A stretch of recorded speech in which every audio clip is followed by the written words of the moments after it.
The greatest anime novel Hindi. Like, share and subscribe. Supreme Magas. प्रस्तावना 01:34। ट्रुविद। इससे कोई फर्क नहीं पड़ता कि आप निराशावादी हैं या आशावादी। डेरेक एस्पोसितो का जीवन न तो अच्छा था और न ही बुरा। ये बस एक साधारण महत्वहीन अस्तित्व था। उनके पिता द्विध्रुवीय दुर्व्यवहार करने वाले व्यक्ति थे, जो अवसादग्रस्त अवस्था के दौरान कई दिनों तक अपने बेडरूम से गायब रहने में सक्षम थे। वो केवल खाने, बाथरूम का उपयोग करने और कभी कभी गुस्से में "चलो तुम्हारा जीवन दुखी करते हैं" कहने के लिए जागते थे। अपने उत्साहपूर्ण दौर में वह पागलों की तरह काम करते थे, लेकिन व्यवसाय या सामाजिक रूप से उन्नति करने की उनमें कोई प्रतिभा न होने के कारण वह सफल होने और सही संबंध स्थापित करने में असमर्थ थे। अपनी स्वाभाविक अवस्था में जब भी वह वास्तव में अपनी दवाएं लेने का निर्णय लेता था, तो वह एक कोचालू की तरह होता था, जो पड़ोसियों और साथियों के दोष और द्वेष से बचने के लिए उठकर काम पर चला जाता था। उनकी मानसिक स्थिति चाहे जो भी रही हो, वे सदैव एक दुर्व्यवहारी पिता का आदर्श उदाहरण रहे। उसके बेटे हमेशा उसकी नज़रों में अपमान के पात्र रहे। उन्होंने कभी भी पर्याप्त परिश्रम से अध्ययन नहीं किया, कभी पर्याप्त अनुशासित नहीं रहे और न ही पर्याप्त सम्मान दिखाया, और वह हमेशा उन्हें याद दिलाता रहता था कि वे कितने गलत थे। वह छोटी सी गलती पर भी उन पर चिल्लाता था तथा उन्हें लगातार याद दिलाता था कि वे केवल परजीवी हैं जो उसकी कड़ी मेहनत पर पानी फेर रहे हैं। और जब शब्द पर्याप्त नहीं होते थे या जब वे स्कूल के ग्रेड या कामों में उसकी अपेक्षाओं को पूरा करने में विफल हो जाते थे, तो उसकी चमड़े की बैग जैसा कोई शिक्षक नहीं होता था। इसलिए डेरेक और कार्ल को जल्दी से यह सीखना पड़ा कि वे अपना बचाव कैसे करें, क्योंकि उनकी अनुपस्थित चित माँ ने जन्म देने के तुरंत बाद ही उन्हें लगभग भूल ही दिया था तथा अपने जीवन को शांति और स्थिरता की तलाश में समर्पित कर दिया था तथा अपने पति के नखरे से यथासंभव दूर रहने लगी थी। डेरेक उससे 2 साल बड़ा था और उसने अपने छोटे भाई की देखभाल करने की बहुत कोशिश की, लेकिन कोई फायदा नहीं हुआ। वे कमजोरों की रक्षा करने वाले और न्याय को कायम रखने वाले नायकों की कहानियां देखते और पढ़ते हुए बड़े हुए, लेकिन उन्हें बचाने के लिए कभी कोई नायक सामने नहीं आया। हर हफ्ते उन्हें चर्च में जाकर एक अज्ञात दयालु भगवान और उसके बेटे, जो पूरी मानवजाति का उद्धार करता है, की पूजा करने के लिए मजबूर किया जाता था। लेकिन चाहे वे कितनी भी प्रार्थना करें या कितने भी अच्छे क्यों न हो, कोई चमत्कार नहीं हुआ।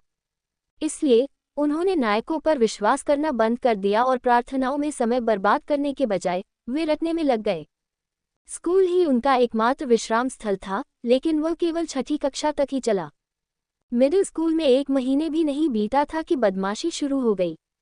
उनके सस्ते कपड़े और उदास स्वभाव ने उन्हें सबसे आसान निशाना बना दिया। वे इधर उधर फेंके जाने और अपमानित होने के इतने आदी हो चुके थे कि उन्होंने जवाबी हमला करने की भी जहमत नहीं उठाई। लंबे समय तक डेरेक ने इसे अपनी बेकार जिंदगी का सबसे बुरा पल माना। 1 महीने बाद उसे पता चल गया कि वह अब और नहीं झेल सकता, इसलिए उसने हालात को बेहतर बनाने की कोशिश की। उन्होंने अपने पिता के दुर्व्यवहार की सूचना सामाजिक सेवाओं को एक गुमनाम ईमेल के माध्यम से दी, लेकिन अत्यधिक कार्यभार तथा कम कर्मचारियों के कारण सामाजिक कार्य सहायक ने संक्षिप्त दौरा किया और फिर कभी वापस नहीं आया। फिर उसने अपने हमलावरों की शिकायत एक शिक्षक से करके बदमाशी को खत्म करने की कोशिश की, जिसने बदले में प्रिंसिपल को इसकी शिकायत करके अपने हाथ धो लिए। प्रिंसिपल बचकानी हरकतों में दखल नहीं देना चाहता था, इसलिए उसने डेरेक के माता पिता को समस्या के बारे में बताने के लिए बुलाया। उम्मीद है कि वे इसे अनदेखा कर देंगे, और कम से कम उसकी इच्छा पूरी हुई। इसके बजाय डेरेक को अपनी समस्याओं का सामना करने के लिए पर्याप्त पुरुषत्व न दिखा पाने के कारण अतिरिक्त मार सहनी पड़ी। क्या तुम सचमुच इतने मूर्ख हो कि मुझसे कभी कुछ नहीं सीखोगे? कभी किसी को काम सौंपना मत। अगर तुम चाहते हो कि कोई काम सही तरीके से हो, तो उसे खुद ही करो। डेरेक ने कभी इतना असहाय और हताश महसूस नहीं किया था, इसलिए उस रात वह रोता रहा जब तक कि वह सो नहीं गया। यह आखिरी बूंद थी। अगले दिन उसे अलग महसूस हुआ, पहले से कहीं ज्यादा स्पष्ट। अब निराशा का समय नहीं था, उसे एक योजना की जरूरत थी। उसे यह एहसास होने में कई साल लग गए कि उसके अंदर कुछ मर चुका है। वह अब भरोसा करने, उम्मीद करने या किसी तरह की रिश्तेदारी की भावना विकसित करने में सक्षम नहीं था। वह दुश्मनों से घिरा हुआ था और बचने के लिए डेरेक को उनसे लड़ने में सक्षम होना चाहिए था। इसलिए डेरेक ने अपने पिता से डोजो में शामिल होने और मार्शल आर्ट सीखने की अनुमति मांगी, और उसे आश्चर्य हुआ कि उसे 2 बार भीख मांगने या पूछने की जरूरत नहीं पड़ी। उसके बूढ़े पिता खुश थे कि उसका कमजोर और दुबला पतला बच्चा आखिरकार एक आदमी बनने में दिलचस्पी ले रहा था। उनकी एकमात्र शर्त ये थी कि डेरेक को कम से कम 1 साल तक नौकरी छोड़ने की अनुमति नहीं दी जाएगी, अन्यथा उसे इसकी कीमत चुकानी पड़ेगी। डेरेक ने न केवल लगभग प्रतिदिन एकिडो का अभ्यास करना शुरू कर दिया, बल्कि वह मांसपेशियों को मजबूत करने के लिए प्रतिदिन 2 घंटे पहले उठ जाता था, पुशअप्स, स्क्वैट्स, सिटअप्स करता था और सांस फूलने तक दौड़ता था। कुछ ही महीनों में वह अंततः प्रतिदिन 100 पुशअप, सिटअप और स्क्वैट्स करने में सक्षम हो गया तथा स्कूल जाने से कम 10 किलोमीटर तक दौड़ने लगा। जल्द ही पता चला कि एकिडो उनकी स्थिति के लिए एक आदर्श विकल्प था। निचले स्तर पर मुख्य रूप से आत्मरक्षा पर ध्यान केंद्रित किया गया था, लेकिन हमला करने और गंदी लड़ाई के लिए बहुत जगह थी। मार्शल आर्ट का अभ्यास करके उसने आखिरकार कुछ ऐसा सीखा जिसमें वह अच्छा था। वह विशेष रूप से फुर्तीला नहीं था, न ही वह तेजी से सीखता था। उसका हाथ और आंख का समन्वय भी औसत दर्जे का था। उसकी प्रतिभा ब्लॉक या रक्षात्मक युद्धाभ्यास के दौरान समझदारी भरे स्थान पर हिट करने के लिए सबसे अच्छा समय पहचानने की क्षमता में निहित थी। यहाँ तक कि जब सेंसेई तलवार या तंतु कला सिखा रहे होते थे, तब भी डेरेक हमेशा पहली कोशिश में ही मारक चालों को समझने में सक्षम हो जाता था, कभी कभी तो सेंसेई द्वारा व्यावहारिक प्रदर्शन पूरा करने से पहले ही। यह एक रोमांचक लेकिन निराशाजनक खोज थी, क्योंकि उनकी एकमात्र प्रतिभा का कोई व्यावहारिक उपयोग नहीं था। भले ही एकिडो अनुशासन के बजाय टूर्नामेंट वाला खेल था, लेकिन कमर, आंख और श्वासनली पर वार करना सार्वभौमिक रूप से वर्जित था।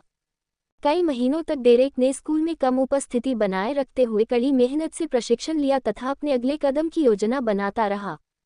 पहले सेमेस्टर के अंत में डेरेक ने गुंडों से छिपना बंद कर दिया और उनके द्वारा की गई हर एक गाली का उसी तरह से जवाब देना शुरू कर दिया, जिसमें उसने ऑनलाइन पाए गए सबसे बेहतरीन त्वरित बुद्धिमान रोस्ट लाइनों का इस्तेमाल किया। डेरेक ने कभी भी बाथरूम में न जाने या बहुत लंबे समय तक अकेले न रहने पर ध्यान दिया, हमेशा एक वयस्क गवाह को नज़र में रखा। एक दिन भी नहीं बीता था कि उसके दुश्मन भड़क गए और गुस्सा हो गए। जब उनकी गर्दन की नसें लगभग बाहर निकल आईं, तब जाकर उसने चारा फेंका। तुम्हारी बकवास बहुत हो गई, बेवकूफों। लिंकन और तीसरे के बीच किराने की दुकान के पीछे 1 घंटे में मुझसे मिलो। या तुम बहुत डरे हुए हो? चूंकि तुम मौत चाहते हो, इसलिए मैं खुशी खुशी तुम्हारी इच्छा पूरी करूंगा, तुम बेवकूफ। इसमें केवल तुम और हम तीनों ही होंगे, ठीक है? डेरेक ने उस पर जरा भी विश्वास किए बिना सिर हिला दिया। और वह सही था। जब वे पीछे वाली गली में दाखिल हुए तो वे अपने साथ 2 और लोगों को लेकर आए थे। डेरेक अंधी गली के अंत में दीवार के सहारे खड़ा उनका इंतजार कर रहा था। तुम यहाँ हो, मैं तो सोचने लगा था कि तुम मुझे छोड़ दोगे। वे हंसने लगे। माफ करना, हम देर से आए। आशा है कि आपको कोई आपत्ति नहीं होगी कि हम पार्टी में कुछ दोस्तों को भी ले जाएं। डेरेक ने कान से कान तक मुस्कुराते हुए कंधे उचका दिए। कोई समस्या नहीं, चाहे कितना भी बेकार कचरा हो, वह हमेशा कचरा ही रहता है। मैंने ये गली इसलिए चुनी क्योंकि इसमें आपके सभी दोस्तों के लिए पर्याप्त कूड़ेदान है। अंतिम पंक्ति ने उनकी नस पर चोट की, इसलिए उन्होंने अंधाधुंध तरीके से उन पर हमला कर दिया। उस पर हमला करो, दोस्तों। उसे भागने मत दो, चलो उसे मार डालो जो कचरा है। और इसलिए वे उसके जाल में फंस गए। डेरेक यहाँ इलाके की तैयारी करने आया था और लड़ाई के लिए सबसे अच्छी जगह चुन रहा था। एक अंधी गली ताकि वे भाग न सके, गली का अंत ताकि वे मंद रोशनी के कारण ट्रिप वायर को नोटिस न करें। पहले 2 लोग कंक्रीट पर जोर से गिरे और उनके पीछे वाले लोग इस बात को लेकर इतने चिंतित थे कि कहीं वे अपने दोस्तों को न कुचल दें, क्योंकि उन्होंने स्टील पाइप को आते हुए नहीं देखा था। वे बड़ी संख्या में आए थे। डेरेक पूरी तरह से हथियारों से लैस होकर आया था। पाइप को तलवार की तरह इस्तेमाल करते हुए उसने उन्हें सिर, घुटने के किनारे और कमर पर वार किया। उसके बाद ही उसने उन 2 लोगों को मारना शुरू किया जो अपने पैरों पर खड़े होने की कोशिश कर रहे थे। जब वे जमीन पर कराह रहे थे और सिसकियां ले रहे थे, तो उसने एक छोटे चाकू से ट्रिप वायर को काट दिया। फिर उसने धातु के पाइप से उन्हें बार बार पीटना शुरू कर दिया तथा उनके निचले हिस्से पर विशेष ध्यान दिया। अंदर से वह जानता था कि वह जो कर रहा था वह गलत था, लेकिन उसे इसकी परवाह नहीं थी। अगर दुनिया अन्यायपूर्ण होने के लिए बनाई गई थी, तो कार्रवाई का एकमात्र संभव तरीका यह था कि वह अपने फायदे के लिए इसे अन्यायपूर्ण बनाए। इसलिए उसने अपने पिता से उधार लिया हुआ टेजर निकाला और उन्हें बेहोश होने तक टेजर से मारा। फिर उसने उन्हें पूरी तरह से नंगा कर दिया और उनमें से हर एक की कई तस्वीरें ली और उन्हें इस तरह से व्यवस्थित करने के बाद उन्हें फिल्माया भी कि वे एक दूसरे के सामने चम्मच की तरह खड़े दिखें। फिर उसने उन पर ठंडे पानी की एक बाल्टी छिड़की और सौदा पक्का कर लिया। लड़कियों, आपके ब्रोकबैक माउंटेन पल को खराब करने के लिए क्षमा करें, लेकिन मुझे 1 मिनट के लिए आपका ध्यान चाहिए। जब बदमाश जागे तो वे अभी भी इतने दर्द में थे कि उन्हें ये भी पता नहीं चल पाया कि वे नग्न हैं और एक दूसरे को गले लगा रहे हैं। डेरेक को जवाब देना तब तक संभव नहीं था जब तक कि उसकी स्टील पाइप पर मजबूत पकड़ बनी हुई थी, इसलिए वे चुप रहे और सुनते रहे। मैंने आपकी एक स्क्रैपबुक बनाई है, एक छोटी सी फिल्म भी बनाई है, उसे अपने कंप्यूटर पर अपलोड किया है और क्लाउड पर भी अपलोड किया है। और यह बहुत बुरा होगा अगर कोई, मुझे नहीं पता, मेरी तरह इसे सभी बड़ी इमेज होस्टिंग साइट्स पर अपलोड कर दे। आप जानते ही हैं कि वे कैसे कहते हैं, इंटरनेट कभी नहीं भूलता। बदमाश रोने और गिड़गिड़ाने लगे। कल्पना कीजिए कि यह कितना भयानक होगा। जब भी कोई आपके नाम को गूगल करेगा, चाहे वह आपकी दादी हो, आपकी गर्लफ्रेंड हो या फिर वे कॉलेज हो जिनमें आप आवेदन करना चाहते हैं, तो सबसे पहले वही तस्वीरें सामने आएंगी। यार नहीं, कृपया, मैं तुम्हें जानता भी नहीं हूँ। मैं तो बस एक दोस्त पर एहसान कर रहा था। ये तो बस एक मजाक था, कृपया मुझे माफ कर दो। भीख मांगने वालों की टोली ने उसके रोंगटे खड़े कर दिए। डेरेक को उनके पाखंड पर उल्टी आने लगी। मुझे आपके दयनीय बहानों की परवाह नहीं है। आज के बाद से आप मुझे अकेला छोड़ देंगे, और बेहतर होगा कि आप प्रार्थना करें कि मुझे कुछ न हो, क्योंकि क्लाउड इस तरह से सेट किया गया है कि अगर मैं हर दिन पासवर्ड नहीं डालूंगा तो यह उन्हें हर जगह अपलोड कर देगा। उनके उत्तर की प्रतीक्षा किए बिना ही वो पीछे मुड़ा और चला गया। लगभग भूल ही गया था, मैंने तुम्हारे कपड़े बेतरतीब ढंग से कूड़ेदान में फेंक दिए थे। याद नहीं आ रहा कि कौन से कपड़े कौन से हैं। अगर तुम अपने जन्मदिन के सूट में घर नहीं जाना चाहते तो बेहतर है कि तुम खुदाई शुरू कर दो। अलविदा बेवकूफ। डेरेक घर वापस खुशी से झूमता हुआ लौटा, लगभग गाता हुआ। उसने खुद पर इतना गर्व कभी महसूस नहीं किया था और उसे पूरी तरह से आत्मविश्वास था कि वह उन कमीनों के बारे में कभी नहीं सोचेगा। मेनू दिखाओ। उपन्यास बिन। उपन्यास सुप्रीम मैगस। प्रस्तावना 2:01:34। ट्रोविड। बदमाशी तो खत्म हो गई, लेकिन उसका सामाजिक जीवन कभी भी दयनीय नहीं रहा। ऐसे शर्मनाक निजी जीवन के साथ वह कैसे कोई दोस्त बना सकता था। उसे लगातार लंबी आस्तीन के साथ चोटों को छिपाना पड़ता था और महीनों पहले ही उसकी काली आंखों के लिए कोई बहाना नहीं था। उसके सहपाठियों और प्रोफेसरों ने बस ये दिखावा किया कि उन्हें कुछ भी पता नहीं है और वह बस ये दिखावा करता रहा कि वह इतना अच्छा झूठा है। ये दर्दनाक था, लेकिन सहने योग्य था। उसके पास अभी भी उसका छोटा भाई था जिसके साथ वह उस दर्द को साझा कर सकता था। काल ही उसके पास था उसका परिवार, दोस्त और आत्मविश्वासी। वह डेरेक का पूरा शब्द था। लेकिन जब वह उम्र आई तो उसे अपने स्कूल की लड़कियों पर क्रश होने लगा, और उन भावनाओं को दबाना इतना आसान नहीं था। एक बार फिर वह पूरी तरह से असहाय महसूस करने लगा। वह अपनी परेशानियों के बारे में किसी को नहीं बता सकता था, लोगों को अपने करीब नहीं आने दे सकता था, वरना उसे किसी दोस्त को घर लाने की इजाज़त न मिलने का कोई न कोई कारण सोचना पड़ता। एक लड़की को तो छोड़ ही दीजिए जिसे वह पसंद करता था। डेरेक क्रूर विचारों से पीड़ित था। अक्सर वह भगवान से पूछता था कि जो चीज़ें दूसरे लोग सहजता से समझते हैं, वह उसके लिए एक असंभव सपना क्यों है। हार्मोनल तूफानों से प्रेरित होकर डेरेक का गुस्सा लगातार बढ़ने लगा। उसे रात में सोने में परेशानी होने लगी। वह उन सभी प्रेमी जोड़ों के बारे में सोचने लगा। डेरेक जानता था कि वह उनसे अलग है। उसकी सबसे बड़ी खामी शर्मीलापन या मुहासे होना नहीं थी। उसकी समस्या का कोई डॉक्टर इलाज नहीं कर सकता था, क्योंकि उसका एक नाम और उपनाम था, एजियो एस्पोसिटो, उसका एक बेकार पिता। डेरेक ने उससे छुटकारा पाने के लिए एक के बाद एक योजनाएं बनानी शुरू कर दी, भले ही इसका मतलब उसे मारना ही क्यों न हो। रात में वह विस्तृत और सावधानीपूर्वक योजनाएं बनाता था जिसमें अक्सर लंबे समय तक यातनाएं शामिल होती थीं, जिससे एजियो को डेरेक की तरह इतने सालों तक पीड़ा सहनी पड़ती थी। लेकिन जब सुबह होती तो उसे हमेशा एहसास होता कि यह एक मूर्खतापूर्ण योजना थी। किसी और चीज़ से ज़्यादा यह एक ख्वाहिश भरी सोच थी। डेरेक के पास अज़ेयो से छुटकारा पाने के लिए ज़रूरी साधन और निर्दयता की कमी थी। चाहे वह उससे कितनी भी नफरत क्यों न करता हो, अज़ेयो अभी भी उसका पिता था और वह सिर्फ एक गुस्सैल किशोर था। अज़ेयो को मार डालो, ज़रूर, और फिर क्या? पूरी जिंदगी अपराध बोध से ग्रस्त होकर जीना, गिरफ्तारी से बचने के लिए घर से भाग जाना, और किस पैसे से? अज़ेयो को मारने का मतलब होता काल को हमेशा के लिए छोड़ देना और भविष्य में खुश रहने की किसी भी संभावना को नष्ट कर देना। इसलिए हर सुबह डेरेक दलिया के साथ अपनी योजना को निगल जाता और आगे बढ़ जाता। उसकी एकमात्र वास्तविक संभावना एक पागल की तरह पढ़ाई करना, छात्रवृत्ति प्राप्त करना और जितनी जल्दी हो सके उस नरक से बाहर निकलना था। समय उड़ गया और पलक झपकते ही डेरेक के हाई स्कूल के पहले साल से पहले की आखिरी गर्मियां आ गईं। गर्म जलवायु के बावजूद उसका दिल बर्फ की तरह ठंडा था। डेरेक पहले ही अपनी युवावस्था में पहुंच चुका था। मार्शल आर्ट और मांसपेशियों की ट्रेनिंग के साथ मिलकर उसने एक क्रूर रूप धारण कर लिया था। अज़ियो को इस बात का पता था और एक काय के रूप में वह डेरेक को हराने से यथासंभव बचने लगा, जिससे काल उसका नया पसंदीदा लक्ष्य बन गया।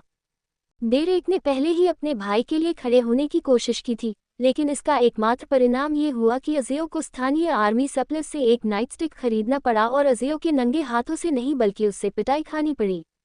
उसने काल को उससे विनती करके और रोकर बचाया, और वह भी केवल इसलिए क्योंकि इस शोरगुल से उनके पड़ोसी घबरा गए थे। इसलिए जब भी अज़ियो नखरे दिखाता, डेरेक अपने भाई को बार बार पिटते हुए ही देख सकता था। फिर एक सुबह एजियो को कई सालों में अपना पहला बड़ा काम मिला। इसलिए उसने गर्मी के बावजूद अपना सबसे अच्छा सूट पहना और डेरेक से ब्रीफकेस और लैपटॉप तैयार करने को कहा। अज़ियो बहुत जल्दी में था। वह नहीं चाहता था कि उसके प्रतिद्वंद्वी इस वेल को छीन लें। यह उसके करियर को बनाने वाला कमीशन हो सकता था। डेरेक दौड़कर दरवाजे की ओर गया, जहां अज़ियो पहले से ही इंतजार कर रहा था, और उसने लैपटॉप का थैला ठीक करने में उसकी मदद की। अज़ियो पागलों की तरह बटन दबाते हुए लिफ्ट की ओर दौड़ा, लेकिन लाइट लाल ही रही। अपने खराब कोंडों को कोसते हुए बिल्डिंग मैनेजर और उसका बदकिस्मत अज़ियो सीढ़ियों की ओर भागे। और तभी डेरेक ने इस पर ध्यान दिया। अपने पिता के पीछे जाने के लिए सिर घुमाते हुए डेरेक ने देखा कि प्रकाश गलियारे के फर्श पर अजीब प्रतिबिंब बना रहा था। अज़ियो अभी उसके सामने से गुजरा ही था कि उसे पता चला कि चौकीदार ने अभी अभी सीढ़ियां धोई हैं, लेकिन गीले फर्श का चिन्ह लगाना भूल गया है। ये सब एक पल में हुआ। एजियो ने अपना पूरा वजन नीचे और आगे की ओर रखते हुए एक लंबा भारी कदम उठाया और फिर उसका पैर फिसल गया। डेरेक उसे चेतावनी दे सकता था, अपना हाथ बढ़ाकर उसे गिरने से बचा सकता था, लेकिन इसके बजाय उसने स्थिर रहना चुना। अज़ियो सीढ़ियों से नीचे गिरा, अगली गली में उछला और फिर से सीढ़ियों से नीचे गिर गया। उसका शरीर टूटा हुआ था, उसके सभी अंग अस्वाभाविक कोनों में मुड़े हुए थे। किसी भी किशोर की तरह डेरेक के पास अपना स्मार्टफोन था, इसलिए उसने ये साबित करने के लिए कई तस्वीरें लेनी शुरू कर दी कि फर्श गीला था और कोई चेतावनी संकेत नहीं था। उनका मन पहले से ही सबसे अच्छे शार्क वकील को नियुक्त करने और अपने कॉन्डो के लिए जिम्मेदार बिल्डिंग प्रबंधन फर्म पर मुकदमा करने की योजना बना रहा था। तभी वह सावधानी से सीढ़ियों से नीचे उतरा और अज़ियो की मौत की पुष्टि की। वह वहां था, कराहने या मदद मांगने में असमर्थ, लेकिन उसकी आंखें डेरेक पर टिकी थीं, जो मदद की भीख मांग रहा था।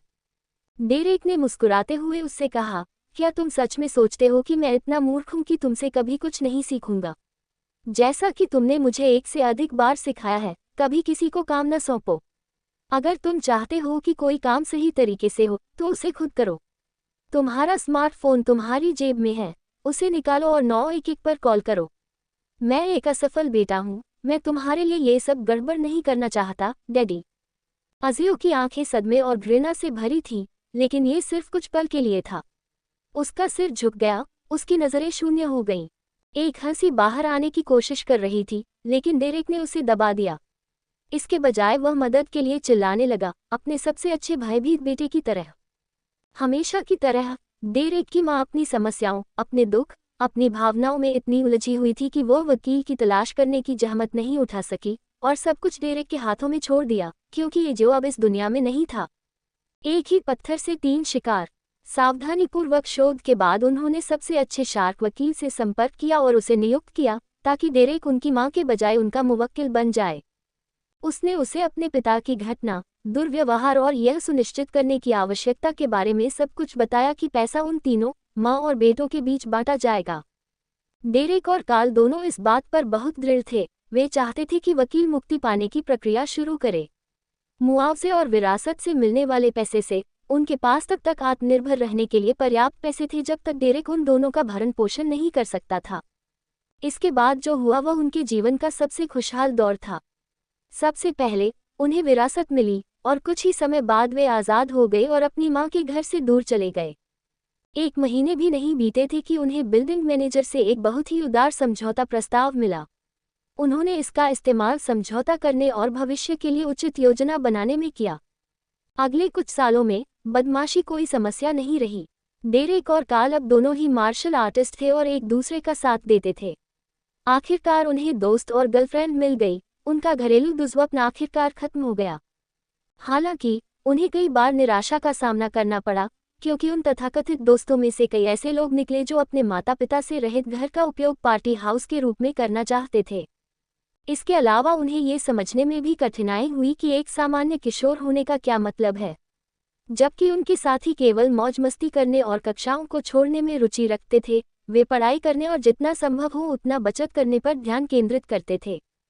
डेरेक और कार्ल अपने बैंक खाते को कम करने के लिए पार्ट टाइम जॉब करके छुट्टियों में समय बिताते थे। वे गरीब नहीं थे, लेकिन अमीर भी नहीं थे। वे जानते थे कि उन्हें जितना संभव हो सके उतना बचाना होगा, क्योंकि हो सकता है कि एक बार फिर उन पर मुसीबत आ जाए। लेकिन कुल मिलाकर उनका जीवन अच्छा था। डेरेक को छात्रवृत्ति मिली और उसने रसायन विज्ञान में स्नातक की डिग्री प्राप्त की। उसके तुरंत बाद जैव रसायन विज्ञान में मास्टर की डिग्री प्राप्त की। कार्ल भी अच्छा कर रहा था। उसने पहले ही अपनी इंजीनियरिंग की डिग्री प्राप्त कर ली थी, मास्टर की पढ़ाई के लिए तैयार था और उसकी पहले से ही एक मंगेतर थी। अपने छोटे भाई के लिए वाकई बहुत खुश होने के बावजूद ये डेरेक के लिए वाकई एक दर्दनाक कांटा था। वह हमेशा से ही दोनों में से सबसे ज्यादा सामाजिक रूप से अयोग्य रहा था और कभी भी स्थिर रिश्ते में नहीं आ पाया, कॉलेज में भी नहीं। डेरेक को लड़कियों से बात करने में कोई परेशानी नहीं थी, लेकिन समस्या हमेशा यह थी कि वह बहुत ज्यादा चूजी था और भरोसा करने में असमर्थ था। उसे कई लड़कियों से प्यार हुआ था, लेकिन कभी प्यार नहीं हुआ। शुरुआत में उसने इसका दोष अपनी बुरी किस्मत को दिया, क्योंकि उसे हमेशा घटिया या बेवकूफ़ लड़कियां ही मिलती थीं। एक से ज्यादा अच्छी लड़कियां मिलने के बाद उसने इसका दोष अपने काले अतीत को दिया। लेकिन जब कार्ल के खुशहाल रिश्ते का सामना हुआ तो वह सिर्फ खुद को ही दोषी मान सकता था, जबकि कार्ल ने भी लगभग वही सब झेला था। वह डेरेक से कहीं ज्यादा मजबूत और पवित्र निकला। डेरेक को फिर से चोट लगने का डर था और वह किसी भी रिश्ते को एक निश्चित स्तर से ऊपर बढ़ने नहीं देना चाहता था, और वह एक ऐसा दुश्मन था जिसे वह आसानी से नहीं हरा सकता था। डेरेक ने पहली अच्छी तनख्वाह वाली नौकरी स्वीकार कर ली, जो एक बड़ी रासायनिक कंपनी के प्रश्नोत्तर विभाग में रात्रिपाली में काम करने के लिए मिली। कार्ल ने उसे ग्रेजुएशन के उपहार के रूप में बताया था कि वह मास्टर डिग्री प्राप्त करने के तुरंत बाद अपनी मंगेतर को प्रपोज करने के लिए तैयार है। इसलिए डेरेक को पैसों की जरूरत थी, क्योंकि उसके पास अपने छोटे भाई की अच्छी शादी के लिए पैसे बचाने के लिए केवल 2 साल थे। डेरेक को अपनी वर्तमान नौकरी पसंद नहीं थी, लेकिन यह उसके कामकाजी करियर को शुरू करने और उसके पाठ्यक्रम को पूरा करने का एक तरीका था। साथ ही इसमें अच्छा वेतन भी मिलता था और उसने मनोवैज्ञानिक परामर्श लेने के लिए कंपनी के बीमा का उपयोग करने का संकल्प लिया। वह जानता था कि उसे कुछ समस्याएं हैं और वह उन्हें हल करना चाहता था। डेरेक ने कई डॉक्टरों से सलाह ली, फिर उसे कोई ऐसा डॉक्टर मिला जिसके साथ वह काम कर सके, और कई महीनों के बाद उसे लगा कि आखिरकार वह कुछ प्रगति करने लगा है। लेकिन अफसोस, ऐसी खुशी ज्यादा दिनों तक नहीं टिकी। सुप्रीम मैगस C3 प्रस्तावना 3:01:37 ट्रोविड। ये शुक्रवार की शाम थी और डेरेक काम के लिए तैयार हो रहा था। वह अभी भी प्रश्नोत्तर में ही उलझा हुआ था, क्योंकि वेतन बहुत अच्छा था और चाहे कार्ल ने कितनी भी बार कहा कि वह एक छोटा समारोह चाहता है, डेरेक को पूरा विश्वास था कि वे जो भी खर्च करने की योजना बना रहे थे वह अंत में कम से कम दोगुना हो जाएगा। यह एक बहुत बड़ी शादी थी, इसलिए किसी न किसी समय चीजें बहुत बढ़नी ही थी। वे इसी तरह काम करते हैं। डेरेक अपनी शर्ट ठीक कर रहा था, तभी उसके स्मार्टफोन पर नाइट ऑन बाल्ड माउंटेन की धुन बज उठी, जो अज्ञात नंबरों के लिए पूर्व सेट रिंगटोन थी। डेरेक एस्पोसिटो, ये कौन है? मिस्टर एस्पोसिटो, ये सेंट जोसेफ अस्पताल है। महिला की आवाज चिंतित लग रही थी। अस्पताल शब्द के साथ साथ यह आवाज सुनकर उसकी रीढ़ में सिहरन सी दौड़ गई। क्या कार्ल एस्पोसिटो आपका भाई है? डेरेक लगभग उसकी नाखून चबाने की आवाज सुन सकता था। हो क्या हुआ? वह एक कार दुर्घटना में शामिल था और उसकी हालत गंभीर है। आपको जल्द से जल्द यहाँ आना चाहिए। डॉक्टरों को आपकी ज़रूरत है, क्योंकि आप उसके स्वास्थ्य सेवा प्रतिनिधि हैं और मरीज बेहोश है। कार दुर्घटना। डेरेक दरवाजे से बाहर भागते हुए और टैक्सी की तलाश करते हुए चिल्लाया। हमारे पास कोई कार नहीं है। आखिर क्या हुआ? मुझे खेद है, मैं कुछ भी कहने के लिए स्वतंत्र नहीं हूँ। डॉक्टर ही इसका स्पष्टीकरण देंगे। डेरेक ने फोन काट दिया। उसके पास बेकार की बकवास करने के लिए समय नहीं था। बस एक कैब के लिए समय था। यातायात में हर पल यातनापूर्ण था और जब वह अंततः वहां पहुंचा तो बहुत देर हो चुकी थी। सर्जन और पुलिस अधिकारी ने उसे बताया कि कार को एक शराबी ड्राइवर ने कुचल दिया था। अपराधी भाग गया था और पुलिस अभी भी उसकी तलाश कर रही थी। एक प्रत्यक्षदर्शी ने तुरंत 911 पर फोन किया, लेकिन दुर्घटना के कारण लगे ट्रैफिक जाम के कारण एम्बुलेंस को पहुंचने में कई घंटे लग गए। इसलिए जब काल अस्पताल पहुंचे तो उनकी हालत पहले से ही गंभीर थी। उन्हें कई फ्रैक्चर, प्लीहा फटने और आंतरिक रक्तस्राव की शिकायत थी, जिसके कारण उन्हें तुरंत सर्जरी की आवश्यकता थी।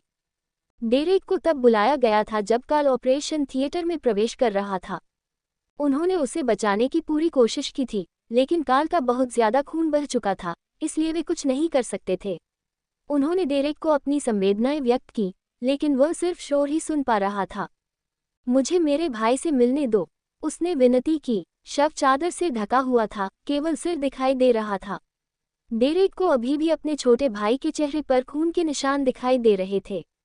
डेरेक ने जांच के बारे में अद्यतन जानकारी प्राप्त करने के लिए पुलिस अधिकारी को अपना नंबर दे दिया और फिर घर लौट आया। ट्रैफिक कैमरों की बदौलत अपराधी को तुरंत पकड़ लिया गया। पता चला कि वह एक लड़का था जो मुश्किल से 17 साल का था, जिसने अपने बूढ़े पिता की कार चुराई थी और फिर अपने दोस्तों के साथ शराब पीकर नशे में धुत हो गया था। डेरेक ने मुकदमे से पहले के महीनों को पीड़ा में बिताया। शापित डी.ए. ने उसे नाबालिग मानकर मुकदमा चलाने का फैसला किया था और उससे भी अधिक शापित जज ने उसे घर में नजरबंद कर दिया था। ये सब तब हुआ जब उसका छोटा भाई, उसका काल, उसकी वजह से मर गया। वे ऐसा कैसे कर सकते हैं? डेरेक चिल्लाता और जो कोई भी उसकी बात सुनने को तैयार होता, उससे बहस करता।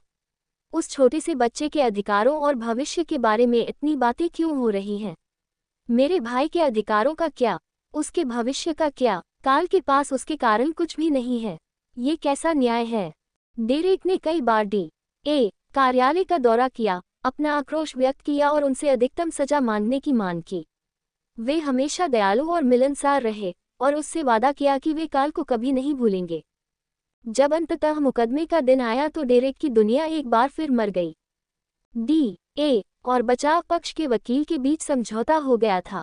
चूंकि क्रिस वेनराइट, ये हत्यारे का नाम था, अभी भी नाबालिग था और यह उसका पहला अपराध भी था, इसलिए उसने पुनर्वास में जाने और 600 घंटे सामुदायिक सेवा करने के लिए सहमति व्यक्त की थी।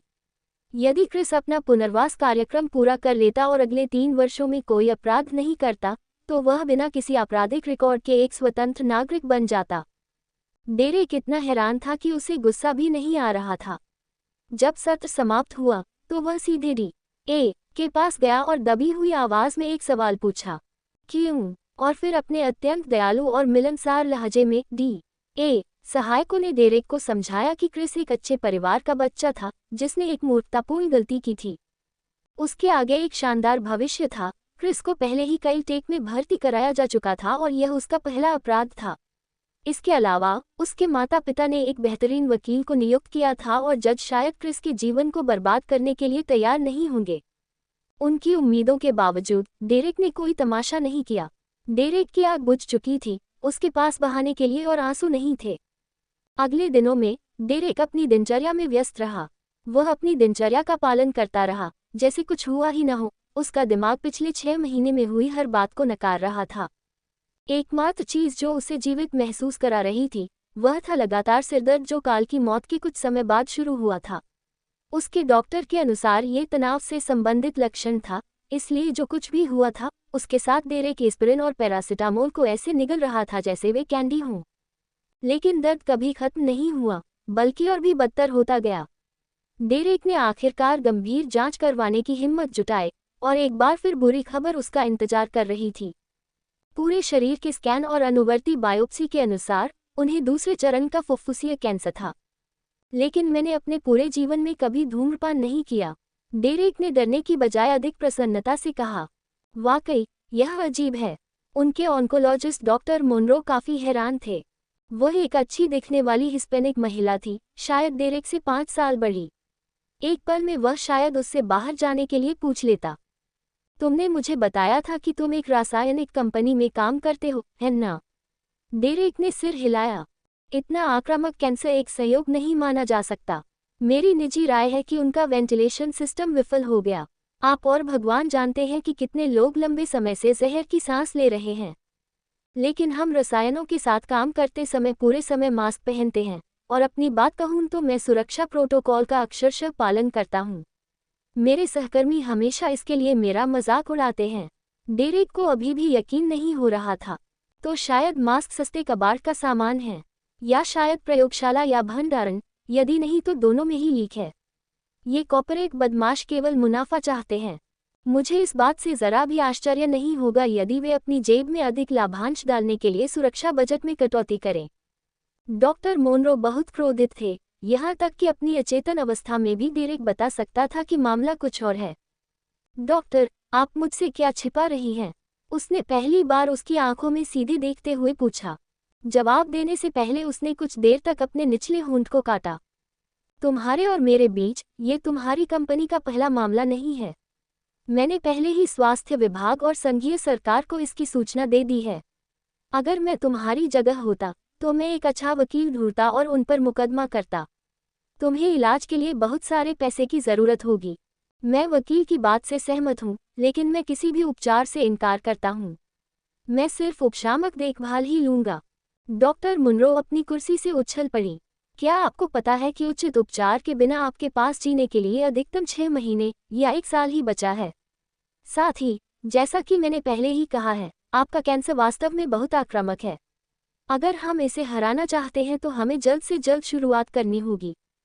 स्थिति नाटकीय थी, लेकिन डेरेक को वे सभी हम शब्द हास्यास्पद लगे, इसलिए वह अपनी हंसी रोक नहीं सका। हम एक दूसरे को मुश्किल से जानते हैं, डॉक्टर, इसलिए हमारे पास अलग होने के अलावा कोई विकल्प नहीं है। डेरेक ने ठंडे लहजे में उससे कहा, मेरे पास जीने के लिए क्या है? मेरा कोई परिवार नहीं है, कोई प्रियजन नहीं है। मेरे छोटे भाई की राख ही मेरा साथ देने के लिए बची है। मैं कल मर भी जाऊं तो भी मुझे कोई परवाह नहीं। वे खराब शर्तों पर अलग हुए, लेकिन उसने फिर भी उसे अपना नंबर दिया, ताकि अगर उसका मन बदल जाए या उसे बस बात करने की जरूरत हो तो वह उसे बता सके। डेरेक ने अपने पुराने शार्क वकील को बुलाया और सब कुछ बताया। वर्षों बीत गए, लेकिन वे अभी भी एक दूसरे को क्रिसमस कार्ड भेजते थे। डेरेक ने उस पर नजर रखी हुई थी, बस किसी भी स्थिति के लिए। अब उसके बाल पहले से ज्यादा सफेद हो गए थे, लेकिन फिर भी वह एक बेहतरीन शार्क था। डेरेक ने काम पर जाना बंद कर दिया और बिना किसी परवाह के अपना पैसा खर्च करना शुरू कर दिया। वह उन सभी शानदार रेस्तराओं में जाता था जहां वह हमेशा जाना चाहता था। वह सूट खरीदता था जिसके बारे में वह हमेशा से सपने देखता था, और नाश्ते, दोपहर और रात के खाने में सिर्फ अपने पसंदीदा खाद्य पदार्थ खाता था। डेरेक अपना अधिकांश समय अपने नए गेमिंग पीसी पर गेम खेलने में बिताता था और उन सभी स्थानों पर जाता था जो उसके और काल के लिए महत्वपूर्ण थे। फिर निदान के 24 दिन बाद उन्हें एक आभास हुआ। सुप्रीम मैगस, पतन और आरोहण 01:34 ट्रोविड। ये रात भी बाकी सभी रातों की तरह ही थी जब से उसने अपनी नौकरी छोड़ी थी। डेरेक अपने नए सूट में से एक पहनता और शहर से बाहर घूमता, ये देखने के लिए कि उसे सबसे पहले क्या मारेगा, कैंसर या कोई पागल दिमाग। जब वह थक जाता या बस ऊब जाता तो वह टैक्सी लेता और घर वापस आ जाता। डेरेक तेज कदमों से चल रहा था, नशे में था जब उसने उसे देखा। क्रिस वेनराइट, उसके हाथ में शराब की एक बोतल थी जिसे उसने कागज के थैले में छिपाकर रखा था, जिससे वह बड़े घूंटों में शराब पी रहा था। क्रिस एक किशोरी लड़की के साथ जोर जोर से बात कर रहा था और हंस रहा था, जिसकी त्वचा बहुत ज्यादा दिख रही थी। वह एक जॉइंट पकड़े हुए थी, बड़े बड़े कश ले रही थी, जब तक कि उन्होंने एक दूसरे से बात नहीं कर ली और कार में बैठ गए। यह एक कस्टम पेंटेड मसल कार थी। ये वही कैमेरो नहीं थी जिसका इस्तेमाल क्रिस ने काल को मारने के लिए किया था, यह उससे भी बड़ी और महंगी थी। उस पर डेरेक को खून की उल्टी आ रही थी। वह उस छोटे से कमीने के बारे में कैसे भूल सकता था? क्या कैंसर ने वाकई उसके दिमाग को इतना खराब कर दिया था कि वह इस तरह की लापरवाही को बर्दाश्त करने को तैयार था? टायरों की चीख सुनाई दी और कार अचानक स्टार्ट हो गई और सड़क पार कर रही एक महिला को लगभग कुचल दिया।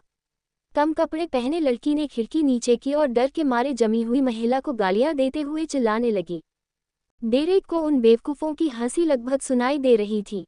दांत पीसते हुए उसने टैक्सी बुलाई और अपनी आखिरी हरकत की योजना बनाने लगा। सबसे पहले उसने क्रिस को सभी सोशल नेटवर्क पर ट्रैक करना शुरू कर दिया, उसकी सभी दिनचर्या और आदतों को जानना शुरू कर दिया। फिर डेरेक ने उसका पीछा करना शुरू कर दिया, और हमेशा उसका सटीक स्थान जानने के लिए कैमरों के नीचे एक जीपीएस ट्रैकर लगा दिया। क्रिस के चिरपर को सरसरी निगाह से देखने पर उसे पैरोल डील के कम से कम 50 उल्लंघन मिले। उसका पीछा करते हुए डेरेक ने क्रिस की शराब और ड्रग्स का सेवन करते हुए कई तस्वीरें खींची, लेकिन डेरेक का पुलिस को सबूत सौंपने का कोई इरादा नहीं था। इससे उसे क्या हासिल हो सकता था? क्रिस को बस एक और थप्पड़ पड़ेगा और फिर वह ज्यादा सावधान रहना शुरू कर देगा। डेरेक के पास न तो समय था और न ही वह तथाकथित न्याय प्रणाली के अनुसार कार्य करने की इच्छा रखता था। एक हफ्ते से भी कम समय बाद क्रिस के बुकफेस पेज को चेक करके डेरेक को पता चला कि वह रेव पार्टी में हिस्सा लेने जा रहा है। डेरेक ने अपने उपकरणों की दोबारा जांच की और अपनी नई कार, एक काली 1967 शेवरले इम्पाला में बैठ गया। राक्षसों का शिकार करने के लिए सबसे अच्छी कार। रेव गुप्त था, इसलिए ये किसी खस्ताहाल परित्यक्त स्थान पर आयोजित किया जाएगा। डेरेक ने क्रिस का करीब से पीछा किया और जैसे ही वे ट्रैफिक कैमरों से दूर हुए, उसने कैमरों को साइड से टक्कर मार दी, जिससे क्रिस को रुकने पर मजबूर होना पड़ा। जैसे ही क्रिस कार से नीचे उतरा, डेरेक ने उसे स्टन गन से नीचे उतारा और फिर जल्दी से यह जांचने लगा कि क्या कैमरों में और यात्री हैं। बस 5 दिन लगते हैं। प्रमाणित चित्रकार, विशेषज्ञ रंग परामर्श, मशीनीकृत उपकरण, फर्नीचर मास्किंग, नेरोलिक नेक्स्ट जेन। ऐसा लग रहा था कि यह उसकी किस्मत वाली रात थी। क्रिस अकेले गाड़ी चला रहा था। डेरेक ने उसकी तलाशी ली और हर इलेक्ट्रॉनिक डिवाइस को तोड़ दिया, बिटफिट, स्मार्टफोन, यहाँ तक कि क्रिस की चाबी भी। डेरेक ने उसके हाथ पैर बांध दिए और उसका मुंह बंद कर दिया। फिर उसने अपना स्मार्टफोन और जीपीएस ट्रैकर नष्ट कर दिया और सड़क के बाहर सब कुछ फेंक दिया। फिर उसने क्रिस को इम्पाला की डिक्की में बिठाया और एक पार्टी की ओर चल पड़ा जिसमें केवल वे दोनों ही थे। डेरेक पुराने औद्योगिक क्षेत्र में एक खाली पड़े गोदाम में गया। उसने पहले ही बड़े धातु के दरवाजों को बंद रखने वाले ताले और चेन को हटा दिया था और उनकी जगह अपने खुद के ताले और चेन लगा लिए थे। गोदाम के अंदर केवल 2 कुर्सियां थीं, दोनों ही जमीन से जुड़ी हुई थीं, एक बाल्टी और कई पानी की टंकियां थीं। डेरेक ने ट्रंक खोला, पाया कि क्रिस को होश आ गया था, इसलिए उसने उसे फिर से बिजली का झटका दिया। फिर वह क्रिस को एक कुर्सी पर ले गया और उसके हाथ पैरों को उससे कसकर बांधना शुरू कर दिया। फिर डेरेक ने उस पर पानी की एक बाल्टी फेंकी और उसे अपना ध्यान पुनः केंद्रित करने के लिए मजबूर किया। हेलो क्रिस, मेरा नाम डेरेक एस्पोसिटो है और तुमने मेरे भाई को मार डाला। हमें बात करनी है। क्रिस ने बंधन से बाहर निकलने की कोशिश की और उसके प्रयासों की सराहना करते हुए डेरेक ने उसे कमर में नाइटस्टिक से बुरी तरह मारा। दर्द के कारण वह लकवाग्रस्त हो गया। मैं कहाँ था? ओह हाँ, आखिरी बार हमने एक दूसरे को तुम्हारे प्रहसन परीक्षण के दौरान देखा था। क्या तुम्हें मेरी याद है? क्रिस की सांसें तेज हो गईं। अच्छा, चलो सीधे काम पर आते हैं। डेरेक ने कार से 2 डिजिटल टाइमर निकाले, पहले को 30 मिनट और दूसरे को 2 घंटे 44 मिनट और 16 सेकंड पर सेट किया। फिर उसने एक बंदूक निकाली और क्रिस के जिगर पर 2 बार गोली चलाई। गैगबॉल की वजह से उसकी चीख दब गई, लेकिन खाली गोदाम में गोलियों की आवाज जोर से गूंजी। डेरेक ने दोनों टाइमर एक साथ चालू किए और पास आकर खून की जांच की। खून गाढ़ा और काला था, जो कुचले हुए लीवर का स्पष्ट संकेत था। अब असली दर्द शुरू होने से पहले मैं चाहता हूं कि आप टाइमर पर अच्छी तरह से नजर डालें, वे वास्तव में महत्वपूर्ण हैं। क्रिस रो रहा था और चिल्ला रहा था, इसलिए डेरेक को उसका ध्यान आकर्षित करने के लिए उसे फिर से पानी से धोना पड़ा और उसके बालों को खींचना पड़ा। पहला टाइमर बताता है कि आपके पास कितना समय बचा है। इसके बजने के बाद, भले ही कोई चमत्कारिक रूप से उस दरवाजे को तोड़कर आपको बचा ले, आप वैसे भी मर चुके होंगे। आपके पास सिर्फ इतना समय है कि आपका सिस्टम लीवर द्वारा फिल्टर न किए गए विषाक्त पदार्थों से भर जाए, इस हद तक कि कोई भी प्रत्यारोपण आपको बचा नहीं सकता। दूसरा टाइमर एक आश्चर्य है। हम समय पर उस तक पहुंच जाएंगे। अभी के लिए आपका एकमात्र काम जागते रहना और दर्द के हर पल का आनंद लेना है, जैसा कि काल ने किया था। समय उड़ गया। क्रिस गैगबॉल के माध्यम से चिल्लाता रहा और जल्द ही पहला टाइमर बज गया। 0-0 का दांव लगाएं और पूरे प्लेटफॉर्म पर 400 पाएं। 10% साप्ताहिक कैशबैक पाएं। YOLO247.co। क्रिस और भी जोर से रोने लगा। कभी कभी तो वह केवल लगातार बढ़ते दर्द के कारण ही रोना बंद कर देता था। डेरेक अब उससे बात नहीं करता था, वह बस आगे पीछे घूमता रहता था, कभी कभी दूसरे टाइमर की जांच करता था। हर बार जब क्रिस बेहोश हो जाता, तो डेरेक उस पर पानी छिड़कता और बाल्टी को दोबारा भरने से पहले उसे जागते रहने के लिए मजबूर करता। जब दूसरा टाइमर बजा, तो डेरेक ने अंततः पुनः बात की। मेरे पास बुरी खबर है और अच्छी खबर भी है। बुरी खबर यह है कि मैंने पहले झूठ बोला था। मैंने लीवर की चोटों पर गहन शोध किया था और इस तरह के कुचले हुए लीवर के साथ आपको शुरू में कोई उम्मीद नहीं थी। भले ही मैंने आपको यूएसए के सबसे अच्छे अस्पताल के सामने गोली मार दी होती, जब तक कि उनके पास संगत लीवर न होता, आप मर जाते। मैं आपको झूठी उम्मीद देना चाहता था, जैसा कि मदद के लिए इंतजार करते समय मेरे भाई के साथ हुआ था। अच्छी खबर यह है कि आपने काल की तरह ही लंबे समय तक पीड़ा सहन की। मैं कई चीजें हो सकता हूँ, निर्दयी, प्रतिशोधी, झूठा, हत्यारा, लेकिन मैं निष्पक्ष भी हूँ। इसलिए अब आपकी पीड़ा समाप्त हो गई है। डेरेक ने क्रिस के सिर पर बंदूक तान दी और उसे 2 बार मारा। फिर उसने उसे अपने सिर की ओर इंगित किया। छोटे भाई, मैं आ रहा हूँ, मेरा इंतजार करो, और आखिरी बार ट्रिगर दबाया। जबकि डेरेक का शरीर अभी भी नीचे गिर रहा था, उसकी चेतना प्रकाश में डूबी हुई थी और वह आकाश की ओर खींचा हुआ महसूस कर रहा था। कई महीनों के शोक, जीवन भर की पीड़ा और दर्द के बाद डेरेक को लगा कि उसके सारे दुख और घृणा गायब हो रहे हैं। डेरेक ने कभी भी ऐसे आनंद का अनुभव नहीं किया था। इस नए रूप में उसे कोई नकारात्मक भावना महसूस नहीं हुई। वह अपने अतीत के साथ शांति में था, उसे अपने भविष्य का कोई डर नहीं था। डेरेक एक ऐसे वर्तमान का आनंद ले रहा था जो उसे लगता था कि अनंत संभावनाओं की ओर ले जा सकता है, और इसमें कोई सही या गलत, सफलता या असफलता नहीं है। वह बस होगा, कोई बंधन नहीं जुड़ा होगा।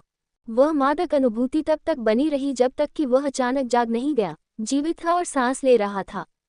उसकी सारी नकारात्मक भावनाएं वापस आ गईं, जिससे वह फिर से निराशा में डूब गया। डेरेक ने अपनी आंखों को एकाग्र करने की कोशिश करते हुए मन ही मन कोसा। शायद ये सिर पर गोली लगने की वजह से था, लेकिन उसकी दृष्टि धुंधली हो गई थी। यह एक बेहतरीन योजना थी। किसी बेवकूफ ने मुझे बचाया होगा और किसी तरह मैं अस्पताल तक की यात्रा में बच गया। मैं अभी भी जीवित हूँ। मुझे अभी भी कैंसर है। मैं अभी भी अकेला हूँ। लेकिन जब आखिरकार उसकी आंखें साफ हो गईं, तो वे उसके तर्क से पूरी तरह सहमत थीं। डेरेक किसी तरह के विशाल धातु के गलियारे में था जो शवों से घिरा हुआ था। सटीक रूप से कहें तो एलियन शव। वे सभी किसी तरह का पूरा शरीर कवच पहने हुए थे, जो किसी तरह के साइंस फिक्शन स्पेस सूट जैसा लग रहा था। मैं कहाँ हूँ? इसका क्या मतलब है? वह उठने की कोशिश करते हुए चिल्लाया, लेकिन फिर से फर्श पर गिर गया। वह पहले हाथ से नीचे गिरा, और तभी उसे ध्यान आया कि उसने भी अंतरिक्ष सूट पहना हुआ है, और उसके चारों हाथों में 3-3 उंगलियां हैं। क्या यह वास्तविक बकवास? मेनू दिखाओ। उपन्यास बिन। उपन्यास सुप्रीम मैगस। संपार्श्विक क्षति। रात के 12 बजे 1:33। ट्रूविड। काफी चीखने चिल्लाने और घबराने के बाद डेरेक ने अंततः अपना संयम वापस पाया और अपनी वर्तमान स्थिति का विश्लेषण करना शुरू किया। पहली चीज जिसने उसकी नज़र को आकर्षित किया, वह था स्पेस सूट में छाती के स्तर पर एक बड़ा छेद। छेद के चारों ओर जलने के निशान थे और उसके सूट और शवों दोनों पर बहुत सारी बैंगनी जेली थी। इसका मतलब था कि बैंगनी जेली जमी हुई एलियन रक्त थी। डेरेक ने अपना सिर घुमाया और उस जगह को देखा जहां वह जागा था। उसने बहुत सारा खून देखा और यहाँ तक कि कुछ ऐसा भी देखा जिसे देखकर उसे लगा कि यह किसी तरह का फैला हुआ आंत है। इसका कोई मतलब नहीं है, उसने सोचा। सारे सबूत इस बात की ओर इशारा करते हैं कि यह शरीर जूलियस सीजर की तरह ही मृत था, जब तक कि मैं किसी तरह से इसमें नहीं आ गया। और किसी भी कारण से ये पूरी तरह से ठीक भी हो गया है। अरे यार, इसका मतलब है कि सभी धर्म गलत हैं। सौभाग्य से मैंने कभी किसी बकवास पर विश्वास नहीं किया, अन्यथा मैं अभी बहुत निराश होता। डेरेक ने फिर अपने नए शरीर की जांच की। उसके 4 हाथ थे, सिर्फ 2 पैर, लेकिन सभी अंग लंबे और पतले थे। पैर उल्टे जोड़ वाले थे, जैसे बिल्ली के होते हैं। दोनों हाथों और पैरों में सिर्फ 3-3 उंगलियां थीं। डेरेक को उसके चेहरे की विशेषताओं के बारे में जानने की बहुत उत्सुकता थी, लेकिन कोई परावर्तक सतह नहीं दिख रही थी। इसलिए उसने उंगलियों से अपना चेहरा महसूस करने की कोशिश की, लेकिन सूट के साथ एक हेलमेट भी था, जिसने उसकी इंद्रियों को बाधित नहीं किया। एकमात्र चीज जो वह स्थापित कर सका, वह था हेलमेट का आकार, और इसके आधार पर डेरेक का नया सिर शार्क के पृष्ठ या पंख जैसा कुछ होना चाहिए था। फिर उसने बोलने की कोशिश की। Test test, Derek Esposito, 1 2 3। वह किसी तरह बोल पाया, लेकिन यह अभी भी अंग्रेजी थी। इसका मतलब था कि उसे शरीर के पिछले मालिक से न तो मांसपेशियों की याददाश्त विरासत में मिली थी और न ही बुद्धि। डेरेक ने उठने की कोशिश की, लेकिन गुरुत्वाकर्षण का केंद्र उसके पुराने शरीर से बहुत अलग था, इसलिए उसे हार माननी पड़ी और एक बच्चे की तरह रेंगते हुए आगे बढ़ना पड़ा। इसलिए उसने लाशों की जांच शुरू कर दी ताकि यह पता चल सके कि उसके आसपास क्या हो रहा था। सूट से अंदाजा लगाया जा सकता था कि युद्ध में दो गुट थे। एक के पास लाल रंग का स्पेस सूट था और दूसरा, जो डेरेक ने पहना हुआ था, ग्रे रंग का था। उसे नहीं पता था कि कौन सी पार्टी जीत रही है, लेकिन वैसे भी इससे उसे कोई फर्क नहीं पड़ने वाला था। जब तक सूट में यूनिवर्सल ट्रांसलेटर नहीं लगा होता, वह संवाद करने में असमर्थ था। दुश्मन उसे देखते ही मार देते, सहयोगी शायद उसे कचरे की तरह छोड़ देते। कौन एक ऐसा बेवकूफ चाहेगा जो जीवन या मृत्यु की स्थिति में चलने में भी असमर्थ हो? मैं एक दिन से भी यहाँ नहीं हूँ और मैं पहले से ही मृत हूँ। हार न मानते हुए डेरेक दीवारों का सहारा लेकर उठने में सफल रहा और खोजबीन शुरू कर दी। गलियारे में कई दरवाजे थे, फिर भी उसके पास विकल्प बहुत सीमित थे, क्योंकि वह केवल खुले दरवाजों से ही जा सकता था। डेरेक को न तो दरवाजे खोलने का पता था और न ही रास्ते में मिले कंट्रोल पैनल को ऑपरेट करने का। उसने बेतरतीब ढंग से बटन दबाने की कोशिश की, लेकिन कुछ नहीं हुआ। और उसे भूख लगने लगी थी। क्या मैं ऐसे ही मर जाऊंगा? एक शापित अंतरिक्ष यान, विदेशी ग्रह या जो भी यह बकवास है, उसमें भूख से मर जाऊंगा। मुझे नहीं पता कि यह बेकार मांस का ढेर क्या खाता है। यहाँ तक कि अगर मैं भोजन के पहाड़ पर ठोकर खाता हूँ, तो मुझे ये जानने का कोई तरीका नहीं है कि क्या क्या है। और अगर मैं ऐसा करता भी हूँ, तो मुझे नहीं पता कि इस हेलमेट को कैसे हटाया जाए। कई घंटों तक चलने के बाद भूख और हताशा ने उसे उन्माद की स्थिति में पहुंचा दिया। डेरेक चिल्लाया और जो कुछ भी हाथ में आया उसे लात मारने लगा, जब तक कि थककर वह सो नहीं गया। जब वह उठा तो उसका मन फिर से साफ हो गया था। यह एक दुस्वप्न है। मेरे पास कोई विकल्प नहीं बचा है, इस हद तक कि अगर मैं खुद को मारना भी चाहूं, तो मुझे नहीं पता कि कैसे। उसने निराशा को दूर रखने के लिए अपने सिर के पिछले हिस्से को दीवार पर पटक दिया। मैंने इस बारे में कभी नहीं सोचा था, लेकिन विज्ञान कथा के माहौल में पुनर्जन्म लेना वास्तव में सबसे खराब स्थिति है। एलियन शरीर, एलियन रीति रिवाज, नई प्रजाति के सामान्य ज्ञान का पूर्ण अभाव। और इससे भी बदतर बात यह है कि यहाँ सब कुछ इतना हाईटेक है कि मैं दरवाज़ा भी नहीं खोल सकता। अरे, हर एक बटन को टैग किया जा सकता है और फिर भी यह मेरे लिए बेकार होगा क्योंकि मैं उनकी भाषा नहीं जानता। उसकी भूख बढ़ती जा रही थी और वह हर घंटे कमज़ोर महसूस कर रहा था। समय बर्बाद न करते हुए वह फिर से भटकने लगा। इस बार वह हर दरवाजे पर दस्तक दे रहा था और चिल्ला रहा था ताकि किसी का ध्यान अपनी ओर आकर्षित कर सके। भूख और थकावट के कारण डेरेक फिर से बेहोश होने की कगार पर था, तभी आखिरकार एक दरवाजा खुला। झटका इतना जोरदार था कि वह अपनी पकड़ खो बैठा और जमीन पर गिर पड़ा। दूसरी तरफ भूरे रंग के सूट पहने एलियन एक वेज फॉर्मेशन में खड़े थे। उनमें से हर एक के हाथ में किसी न किसी तरह का लंबा धातु का डंडा था, जैसे कि वह राइफल हो। डेरेक ने उठने की कोशिश भी नहीं की, उसने बस दाहिना हाथ हिलाया, उम्मीद है कि यह शांति का संकेत होगा। तारानकन, कैप्टन, वह जारक है। उसका जीवन संकेत वापस ऑनलाइन होने का कारण सिस्टम में कोई गड़बड़ी नहीं थी, वह अभी भी जीवित है। तारानकन, इस बिंदु से आगे तारानकन का अर्थ है ऐसे शब्द जो डेरेक को समझ में नहीं आते। सेना की टुकड़ी खुली और एक लंबा और भारी भरकम एलियन हमारे करीब आ गया। सैनिकों ने न तो अपने हथियार नीचे किए और न ही ध्यान खोया, बल्कि हमले के आदेश का इंतजार किया। तारानकन, तुम फर्श पर क्या कर रहे हो, सैनिक?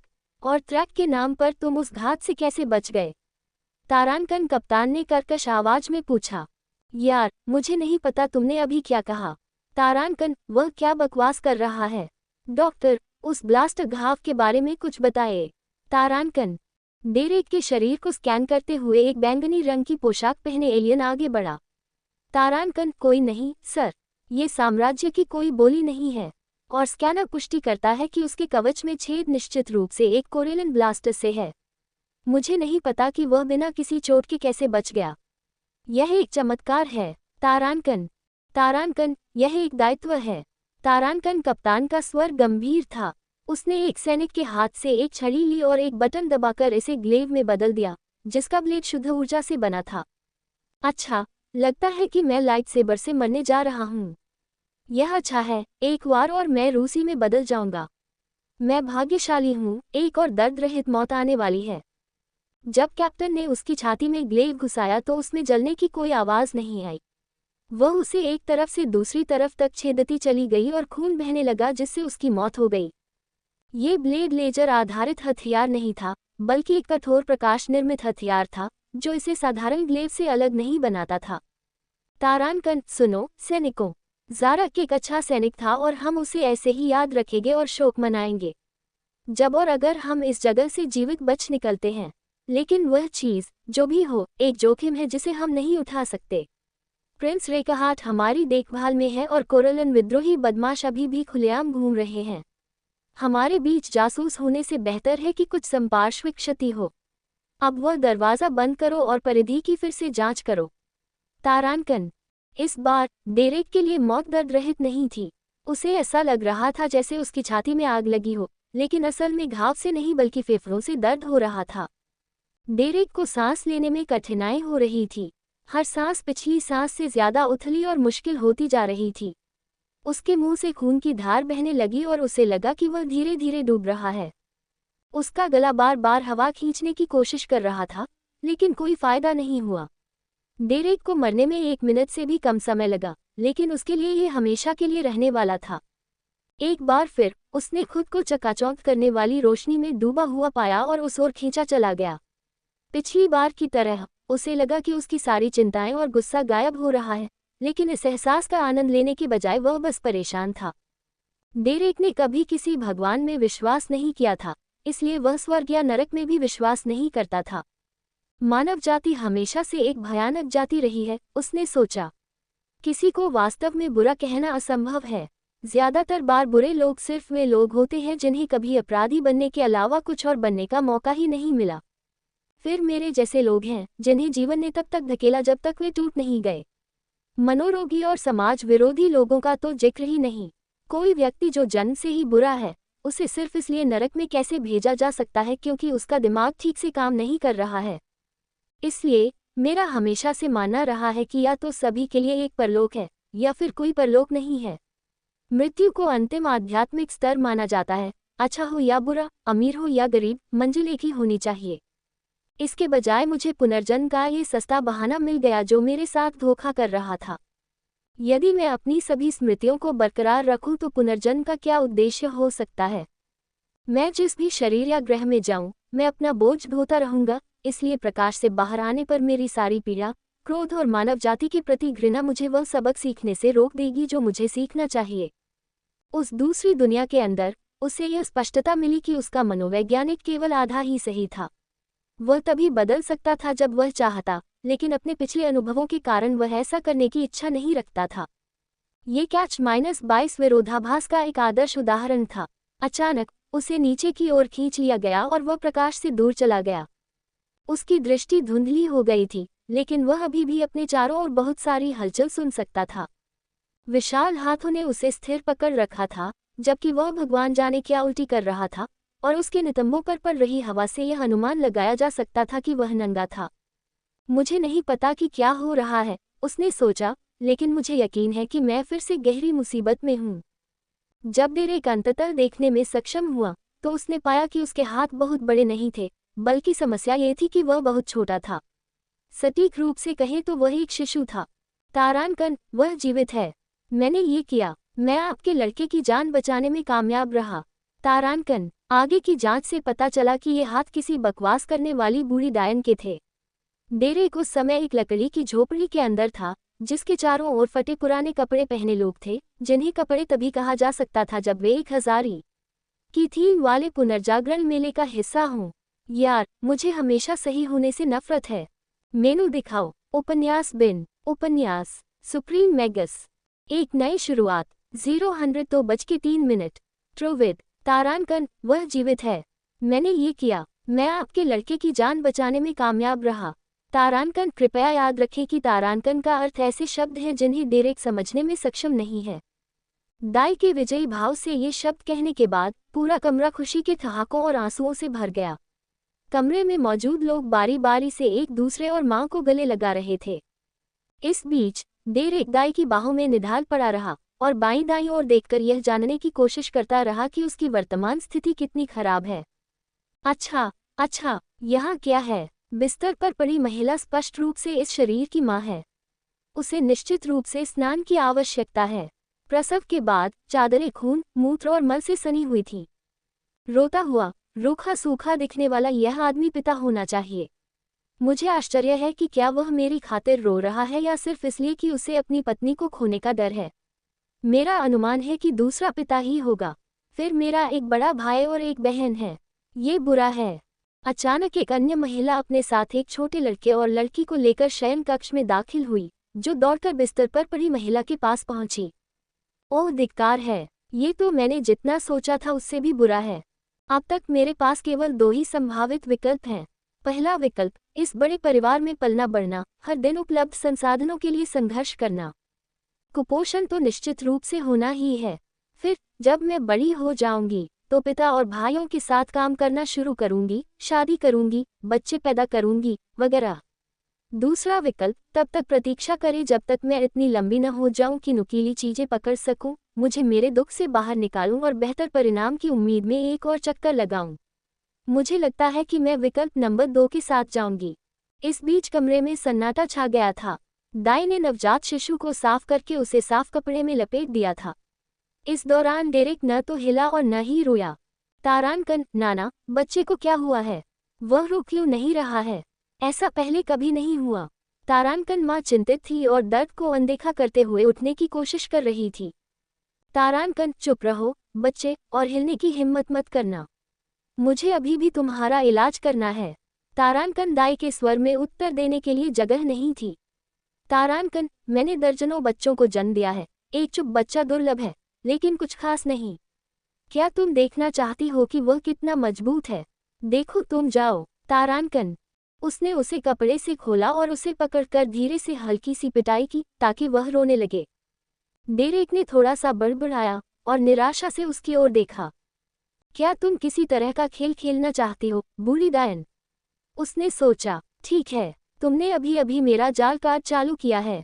ट्विन फ्लड सक्रिय करो। और अचानक उसने अपनी आंत और मूत्राशय दोनों को खाली कर दिया। पीछे के दरवाजे से आए हमलावरों ने उसके पैरों पर छींटे मारे, जबकि सामने के दरवाजे से आए हमलावरों ने उसके चेहरे और छाती पर वार किया। डेरेक जोर जोर से हंसने लगा। तारानकन, खैर, ये बिल्कुल वैसा नहीं था जिसकी मैं उम्मीद कर रही थी, लेकिन जैसा कि आप स्वयं सुन सकते हैं, ये छोटा सा शिशु बिल्कुल ठीक से सांस ले रहा है। तारानकन दाई ने बच्चे को साफ करने के लिए उसे एक अन्य महिला को सौंप दिया। डेरेक लगातार हंसता रहा, उसे अपने काम पर गर्व था। गर्म पानी और कपड़े से अपना चेहरा धोने के बाद बूढ़ी डायन ने अपनी बाईं तर्जनी उंगली को हवा में एक वृत्त बनाते हुए बीच में दाएं से बाएं की ओर मारा। फिर उसने एक शब्द बोला, एकिदू। उसकी उंगली पर एक काली ऊर्जा प्रकट हुई। उसने उसे अपनी गीली ड्रेस और फिर अपने जूतों पर दिखाया। मल और मूत्र की गंध अचानक गायब हो गई और साथ ही उनका स्रोत भी गायब हो गया। डेरेक ने आश्चर्य से मुंह खोले हुए देखा कि उसका मल सूखकर चूर चूर हो गया और धूल में बदल गया। यह उन फास्ट फॉरवर्ड वीडियो में से एक को देखने जैसा था, जिसमें 1 मिनट में आप एक बीज को फूल बनते हुए देख सकते थे। हाइजेनबर्ग की दाढ़ी, वह सिर्फ एक बूढ़ी दाई नहीं है, वह एक असली जादूगरनी है जो चमकती है। मैं अपने पूरे 3 जन्मों में कभी भी इतना खुश नहीं हुआ कि मैं इतना गलत हो जाऊं। डेरेक बहुत खुश था, और न केवल इसलिए कि उस दुनिया में जादू था, बल्कि इसलिए भी कि जैसे ही उसने एकिडू शब्द सुना, उसने महसूस किया कि उसके अंदर कुछ क्लिक हो रहा है।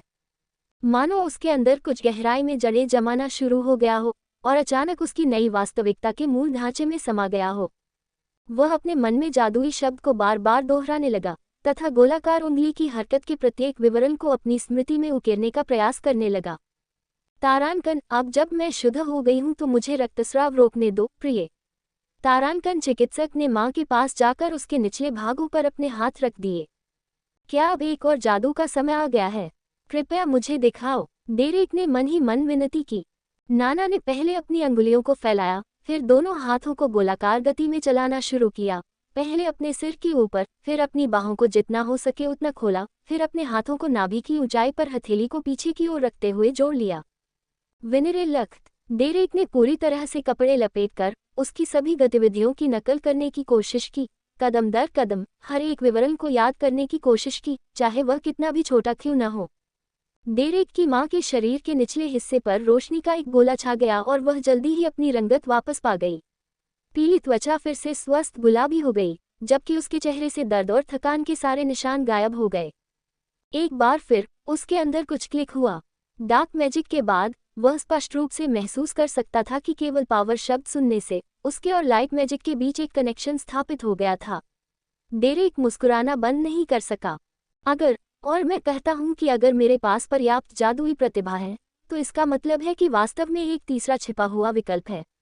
उसने सोचा, मैं एक जादूगर बन सकता हूँ और अपने जीवन में पहली बार आज़ादी से जी सकता हूँ। कोई बंधन नहीं, कोई जिम्मेदारी नहीं, लेकिन बेहतर है कि अति उत्साही न बनो। मेरी किस्मत से मेरे पास बस एक खराब प्रतिभा हो सकती है या। उसकी सोच अचानक बाधित हो गई। वह महिला जिसने उस क्षण तक उसे पकड़ रखा था, उसे उसकी मां को सौंप रही थी। तारानकन, नाना, क्या तुम्हें यकीन है कि वह ठीक है? वह अभी तक रोया नहीं है, और हंसा हो या न हो, वह बहुत शांत है। जो कुछ हुआ है, उसे देखते हुए मुझे सचमुच डर लग रहा है कि उसके साथ कुछ गड़बड़ है। तारानकन। उन शब्दों के बाद शोरगुल वाला कमरा उदास हो गया। डर था कि वह कुछ हद तक जिम्मेदार है और विकल्प नंबर 3 का पता लगाने के लिए काफी उत्सुक था। डेरेक ने अपना सर्वश्रेष्ठ बच्चा होने का नाटक किया, खिलखिलाया, मुस्कुराया और रास्पबरी आवाजें निकाली। नाना को लगा कि इस तरह के आरोपों से उनके पेशेवर गौरव को ठेस पहुंची है, लेकिन यह उनकी चिंतित मां के साथ पहली बार नहीं था। वह एलिना को तब से जानती थी जब वह बच्ची थी और उसने उसके सभी बच्चों को जन्म दिया था। नाना इस बात से इनकार नहीं कर सकती थी कि यह प्रसव उसके करियर का सबसे कठिन प्रसव था। प्रसव पीड़ा कई घंटों तक चली और रक्तस्राव को रोकने के लिए उसे कई बार उपचार मंत्र पढ़ने पड़े। जब वह आखिरकार बच्चे का सिर देख पाए, तो उसे पता चल गया कि कुछ गड़बड़ है। एलिना पूरी ताकत से लड़ रही थी लेकिन बच्चा लंगड़ा रहा था। इसलिए वह जल्दी से जल्दी अपने हाथों से बच्चे को बाहर निकालने लगी, लेकिन उसे पता चला कि उसका गला उसकी ही गर्भनाल से घूंटा जा रहा था। उसे काटने और हटाने के बाद उसने अपने सभी बेहतरीन मंत्र आजमाए, लेकिन कोई फायदा नहीं हुआ। एक भयानक मिनट के लिए नाना को लगा कि बच्चा खो गया है, लेकिन फिर आखिरकार हीलिंग लाइट सक्रिय हो गई, जिससे बच्चे को उल्टी करने पर मजबूर होना पड़ा, जिससे उसकी सांस की नली साफ हो गई। तभी और केवल तभी नाना ने आराम करने की विलासिता शुरू की। उपचार जादू कोई चमत्कार नहीं था। ये रोगी की जीवन शक्ति को बढ़ा सकता था, जिससे बीमारी से उबरना या चोट से ठीक होना आसान हो जाता था, लेकिन ये जीवन नहीं बना सकता था। नाना संवेदनशील थी, इसलिए उन्होंने समझा कि एलिना को जादू के बारे में कोई पाठ पढ़ाने की जरूरत नहीं है, उसे बस अपने बच्चे के स्वास्थ्य के बारे में आश्वस्त होने की जरूरत है। तारानकन, चिंता मत करो मेरे बच्चे, मैं तुम्हें साबित कर सकता हूँ कि सब ठीक है। तारानकन। एक गर्मजोशी भरी मुस्कान के साथ उसने एलिना के गाल को सहलाया और डेरेक को उसकी बाहों से लिया, कपड़ा हटा दिया जैसे वह कोई खजाना दिखा रही हो। नाना ने सावधानीपूर्वक डेरेक को अपनी बाईं बांह की कोहनी में जकड़ लिया, फिर उसने अपना खुला दाहिना हाथ उसके चारों ओर घुमाया और कहा, विनेरे रॉड तू। उसकी हथेली से प्रकाश की एक छोटी सी किरण निकली, जो बच्चे के चारों ओर नाचती हुई उसकी छाती में प्रवेश कर गई। प्रकाश सिर से पैर तक फैल गया, जिससे उसके शरीर से मंद प्रकाश निकलने लगा। तारानकन, देखा, अगर उसके शरीर पर एक खरोंच भी आई तो मेरी चोट पकड़ने वाली मंत्र उस क्षेत्र को धूमिल कर देगी। तुम्हारा छोटा सूरज ठीक है। तारानकन। उसके शरीर में बह रही ऊर्जा डेरेक को सशक्त महसूस करा रही थी। अपने पिछले जीवन में उसने ऐसा सिर्फ कुछ ही बार महसूस किया था। जब उसने अपनी डिग्री प्राप्त की, जब उसने आखिरकार अपने माता पिता का घर छोड़ दिया, जब उसने गुंडों की पिटाई की। लेकिन उन सभी समयों में यह एक क्षणभंगुर भावना थी, जो अधिक से अधिक कुछ सेकंड तक ही टिकी रही। अब यह अलग था, ये सिर्फ एड्रेनालाइन नहीं था। असली जादू, असली शक्ति उसके अस्तित्व के हर रेशे में बह रही थी, जिससे उसे अजेय होने का एहसास हो रहा था। इसलिए जब जादू का असर खत्म होने लगा तो वह इसे स्वीकार नहीं कर सका। नहीं, मेरे पास वापस आओ, मुझे मेरी शक्ति वापस दो, डेरेक अंदर से चिल्लाया। उसने ऊर्जा के आखिरी तारों पर ध्यान केंद्रित किया और उन्हें वहीं रहने देने की इच्छा जताई। वह खुद से जादू नहीं कर सकता था, लेकिन वह अभी भी उसमें छिपी शक्ति को महसूस कर सकता था और उसने अपनी शक्ति से उसे पोषित करना शुरू कर दिया। डेरेक की रोशनी मंद होना बंद हो गई और उसकी रोशनी और अधिक तीव्र होती गई। नाना अवाक रह गई, उसने पहले कभी ऐसा कुछ नहीं देखा था। जादू का ऐसा असर नहीं होना चाहिए था। डेरेक चाहता था कि यह हमेशा के लिए बनी रहे, लेकिन एक सेकंड बाद ही वह थकावट के कारण सो गया और प्रकाश तुरंत गायब हो गया। नाना ने बच्चे को फिर से लपेटा और उसे उसकी माँ की गोद में लौटा दिया। नाना, वह क्या था? एलेना ने आश्चर्य से पूछा। बूढ़ी मरहम लगाने वाली को पता नहीं था कि क्या जवाब देना है। उसके दिमाग में कई संभावनाएं उभरीं और उन सभी के लिए लंबे स्पष्टीकरण की आवश्यकता होगी जो बेवजह एलेना को चिंतित कर देंगे और शायद नाना को मंत्र दोहराने के लिए मजबूर कर देंगे। दिन काफी लंबा था और वह इसे आवश्यकता से 1 सेकंड भी अधिक बढ़ाने का इरादा नहीं रखती थी, इसलिए उसने अपने बचपन की पसंदीदा परीक्षा से एक पंक्ति उधार ली। तारांकन, मेरे बच्चे, मुझे लगता है कि नवजात शिशु को प्रकाश का आशीर्वाद मिल सकता है। चिंता करने की कोई जरूरत नहीं है, केवल आनंद मनाने की जरूरत है। तारांकन। मेनू दिखाओ। उपन्यास बिन। उपन्यास सुप्रीम मैगस। एक बच्चे का दिन। रात के 12 बजे 1:33। ट्रूविड। डेरेक के शिशु के रूप में पहले दिन शांतिपूर्ण थे, लेकिन बोरिंग नहीं थे।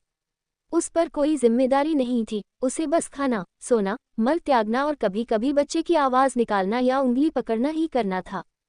इससे उसके पास अपने भविष्य के बारे में सोचने के लिए पूरा समय बच गया।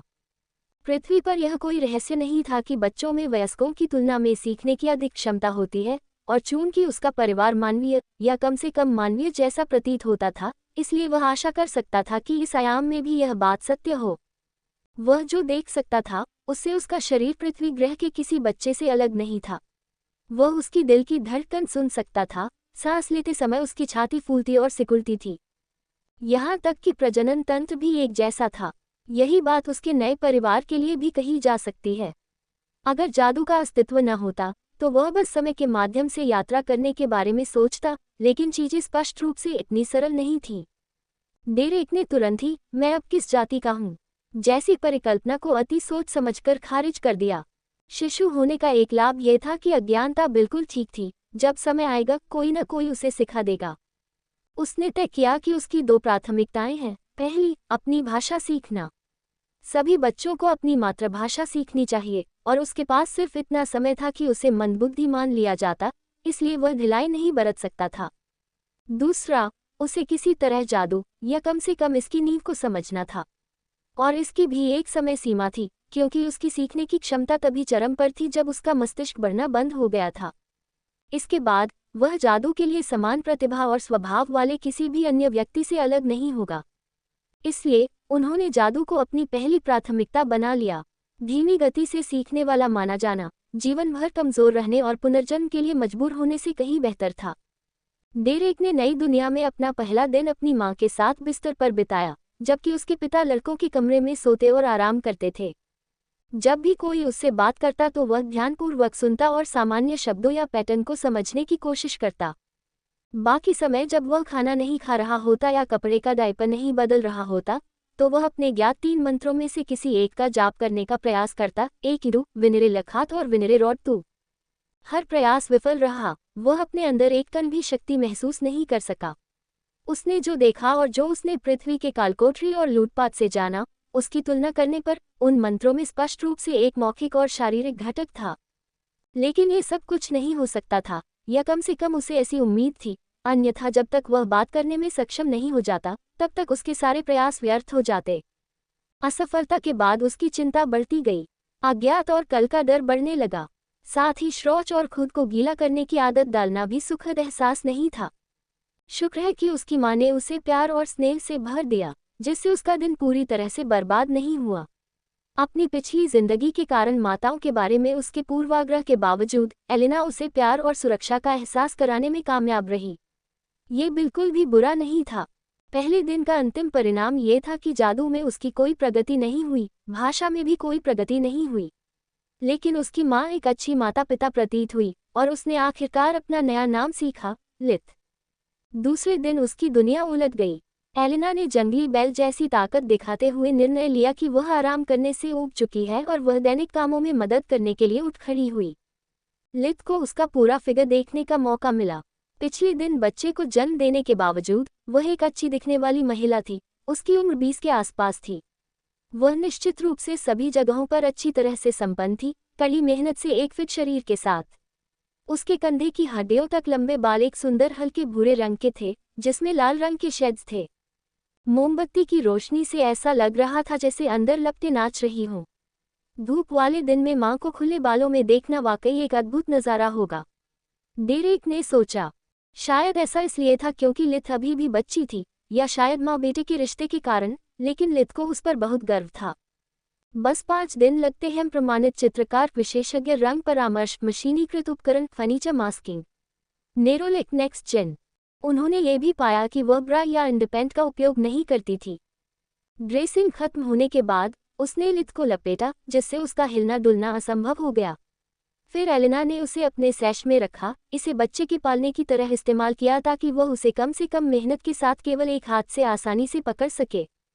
वह छोटे से शयन कक्ष से बाहर निकली और देखा कि उसकी बड़ी बेटी एलिसा चिमनी से खेल रही थी। तारांकन, हे भगवान, तुम क्या कर रही हो, लिली? अभी तो सूरज भी नहीं निकला है, तुम्हें सो जाना चाहिए। तुम्हें पता है कि तुम्हें आग से खिलवाड़ करने की अनुमति नहीं है। तारांकन, उसने फुसफुसाते हुए कहा, घर को न जगाने की कोशिश करते हुए। तारांकन, मुझे खेद है माँ, मैं बस आप सभी को आश्चर्यचकित करना चाहती थी। आपको पहले से ही गर्म घर और तैयार नाश्ते में जगाना चाहती थी। तारांकन, एलिजा के चेहरे पर केवल गंभीर चिंता दिखाई दे रही थी। तारांकन, चिंता करने की कोई जरूरत नहीं है, मूर्ख मधुमक्खी। तुम्हारी मम्मी बच्चों के मामले में माहिर हैं। तारांकन, एलिना ने उसके बालों को सहलाते हुए कहा। एलिजा अपने जुड़वा भाई के साथ सबसे बड़ी संतान थी। वह 8 साल की थी और उसके सुनहरे बाल और काले रंग के शायद ही उसके नाम का कारण थे। एलिना ने उसे चिमनी से दूर भगाया और उंगली के एक झटके से आग जला दी। इन्फिरो, भगवान का शुक्र है, लिथ ने खुशी जताई। एक बार फिर मुझे एक नए तरह के जादू की खोज करते समय अजीब सा एहसास हुआ। इससे साबित होता है कि मैं सिर्फ कल्पना नहीं कर रहा था। एलिना ने लिली को खिड़कियां खोलने के लिए भेजा ताकि भोर का प्रकाश अंदर आ सके और वह नाश्ता तैयार कर सके। एलिना ने एक केबिन से कई सब्जियां निकाली और उन्हें चाकू से काटना शुरू कर दिया। कुछ सब्जियां लिथ को जानी पहचानी सी लगी, जैसे कुछ आधे आलू और अजीब रंग की गाजरें। बाकी सब एक रहस्य थी। ऐसा नाश्ता करने के विचार से लिथ को लगभग रोना आ गया। अपने पिछले जन्म में उसे सब्जियां कभी पसंद नहीं थीं, वे सभी स्वादहीन थीं। चाहे वह कितनी भी सब्जियां खा ले, आधे घंटे के भीतर उसे फिर से भूख लग जाती। एलिना ने सभी चीजों को एक छोटे तांबे के बर्तन में ठूंस दिया और एक हुक की मदद से उसे आग के ऊपर एक धातु की पट्टी पर लटका दिया। फिर एक उंगली के झटके से उसने कहीं से पानी निकाला और कढ़ाई को भर दिया। लिथ और एलिजा दोनों बहुत खुश थे, यद्यपि उनके कारण बिल्कुल अलग अलग थे। लिथ के लिए इसका मतलब था उम्मीद। शब्दों या सटीक हाथ की हरकतों के बिना भी मंत्र पढ़े जा सकते थे, और इससे उसे पता चला कि उसके लिए अभी भी शिशु अवस्था में जादू का अभ्यास करने का एक वास्तविक मौका था। एलिजा के लिए ये गर्व का कारण था। जादू आम बात थी, लेकिन हर बार जब एलिना कोई मूक जादू करती थी तो ऐसा लगता था जैसे कोई असली जादू का काम कर रहा हो। तारांकन, आप बहुत अद्भुत हैं, माँ। तारांकन, एलिजा की आंखें प्रशंसा से भरी थीं। तारांकन, क्या मैं कभी जादू में आपकी तरह कुशल हो पाऊंगी? तारांकन, तारांकन, बेशक तुम ऐसा करोगी, मूर्ख मधुमक्खी। तारांकन, एलिना ने दयालु मुस्कान के साथ उत्तर दिया, जबकि मन ही मन उसने ये भी कहा, 10 से अधिक वर्षों के काम के बाद, हर एक दिन। थोड़ी देर बाद सभी लोग एक साथ नाश्ता करने के लिए उठे। परिवार में राज पिता एलिना, 2 बेटियां एलिजा और तिस्ता, और 2 बेटे ओरपाल और ट्रियंट शामिल थे। लिथ तब निराशाजनक निश्चितता के साथ यह स्थापित कर सके कि इंडोर बाथरूम जैसी कोई चीज नहीं होती। उन्होंने जो देखा उसके अनुसार घर में एक बड़ा कमरा था जिसका उपयोग भोजन कक्ष, रसोईघर और पेंट्री के रूप में किया जाता था, जिसमें 3 दरवाजे थे जो विभिन्न शयन कक्षों की ओर खुलते थे, और इसके अलावा कुछ नहीं था। नाश्ता अपेक्षाकृत शांत था, इसलिए जब उसके पिता ने कुछ जग भरे तो उसे जल जादू सीखने में कोई परेशानी नहीं हुई। बस 5 दिन लगते हैं। प्रमाणित चित्रकार, विशेषज्ञ, रंग परामर्श, मशीनीकृत उपकरण, फर्नीचर मास्किंग, नेरोलिक नेक्स्ट जेन। जोरून, जब सभी लोग अपने दैनिक कामों के लिए चले गए, तो एलिना लिथ के साथ एक रॉकिंग चेयर पर चली गई। सुबह के समय उसे यह जानकर खुशी हुई कि नई दुनिया में बर्तन धोना या फर्श साफ करना जैसे दैनिक काम जादू से किए जाते थे।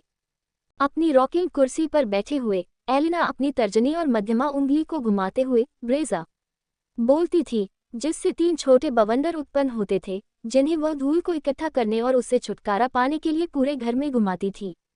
जब भी कोई व्यक्ति फर्श को मिट्टी या कीचड़ से गंदा कर देता था, तो कलाई का एक झटका और मैग्ना कहकर उसे उसी दरवाजे से वापस भेज दिया जाता था जिससे उसे अंदर लाया गया था। लित को ये जानकर बहुत खुशी हुई कि जादू का इस्तेमाल कितना आम है। परिवार में हर कोई, यहाँ तक कि छोटे बच्चे भी, अपनी जिंदगी को आसान बनाने के लिए जादू का इस्तेमाल करते थे। जब सोने का समय आया तो लित कुछ जादू करने के लिए बेताब था।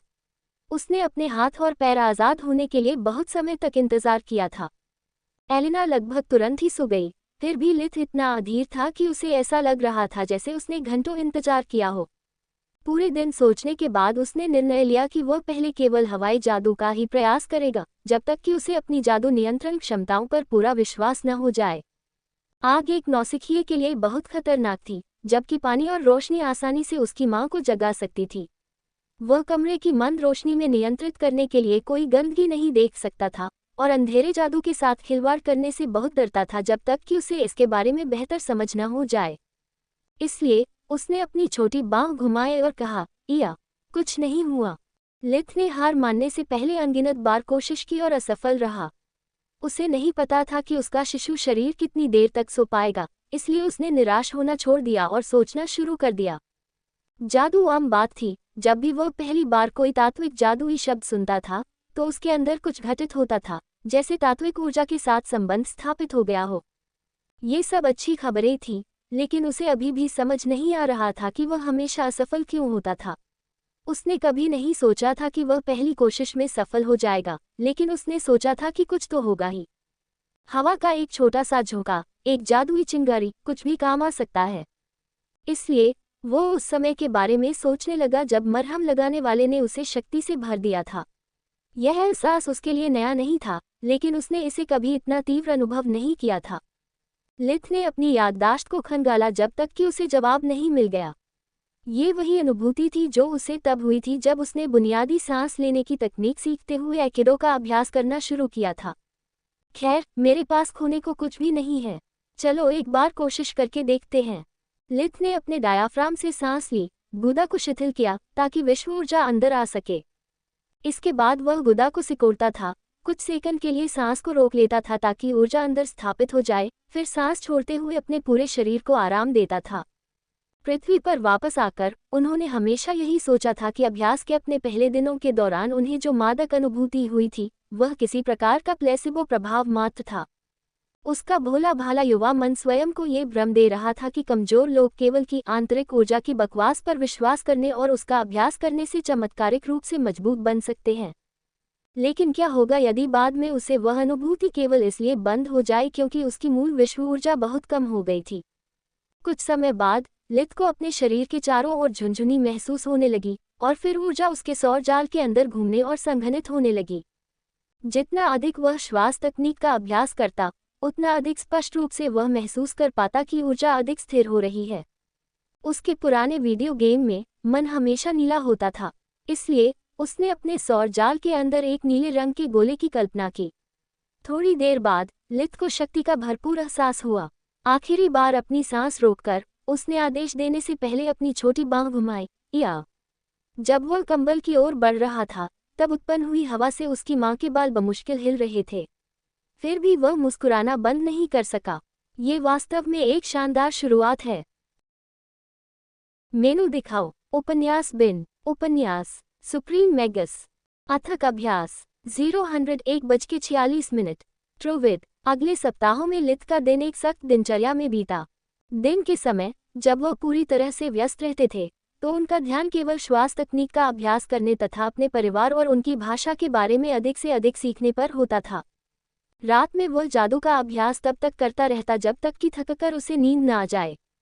फिर जैसे ही वह जागता वह फिर से शुरू कर देता जब तक कि एलिना दिन के लिए उठ नहीं जाती।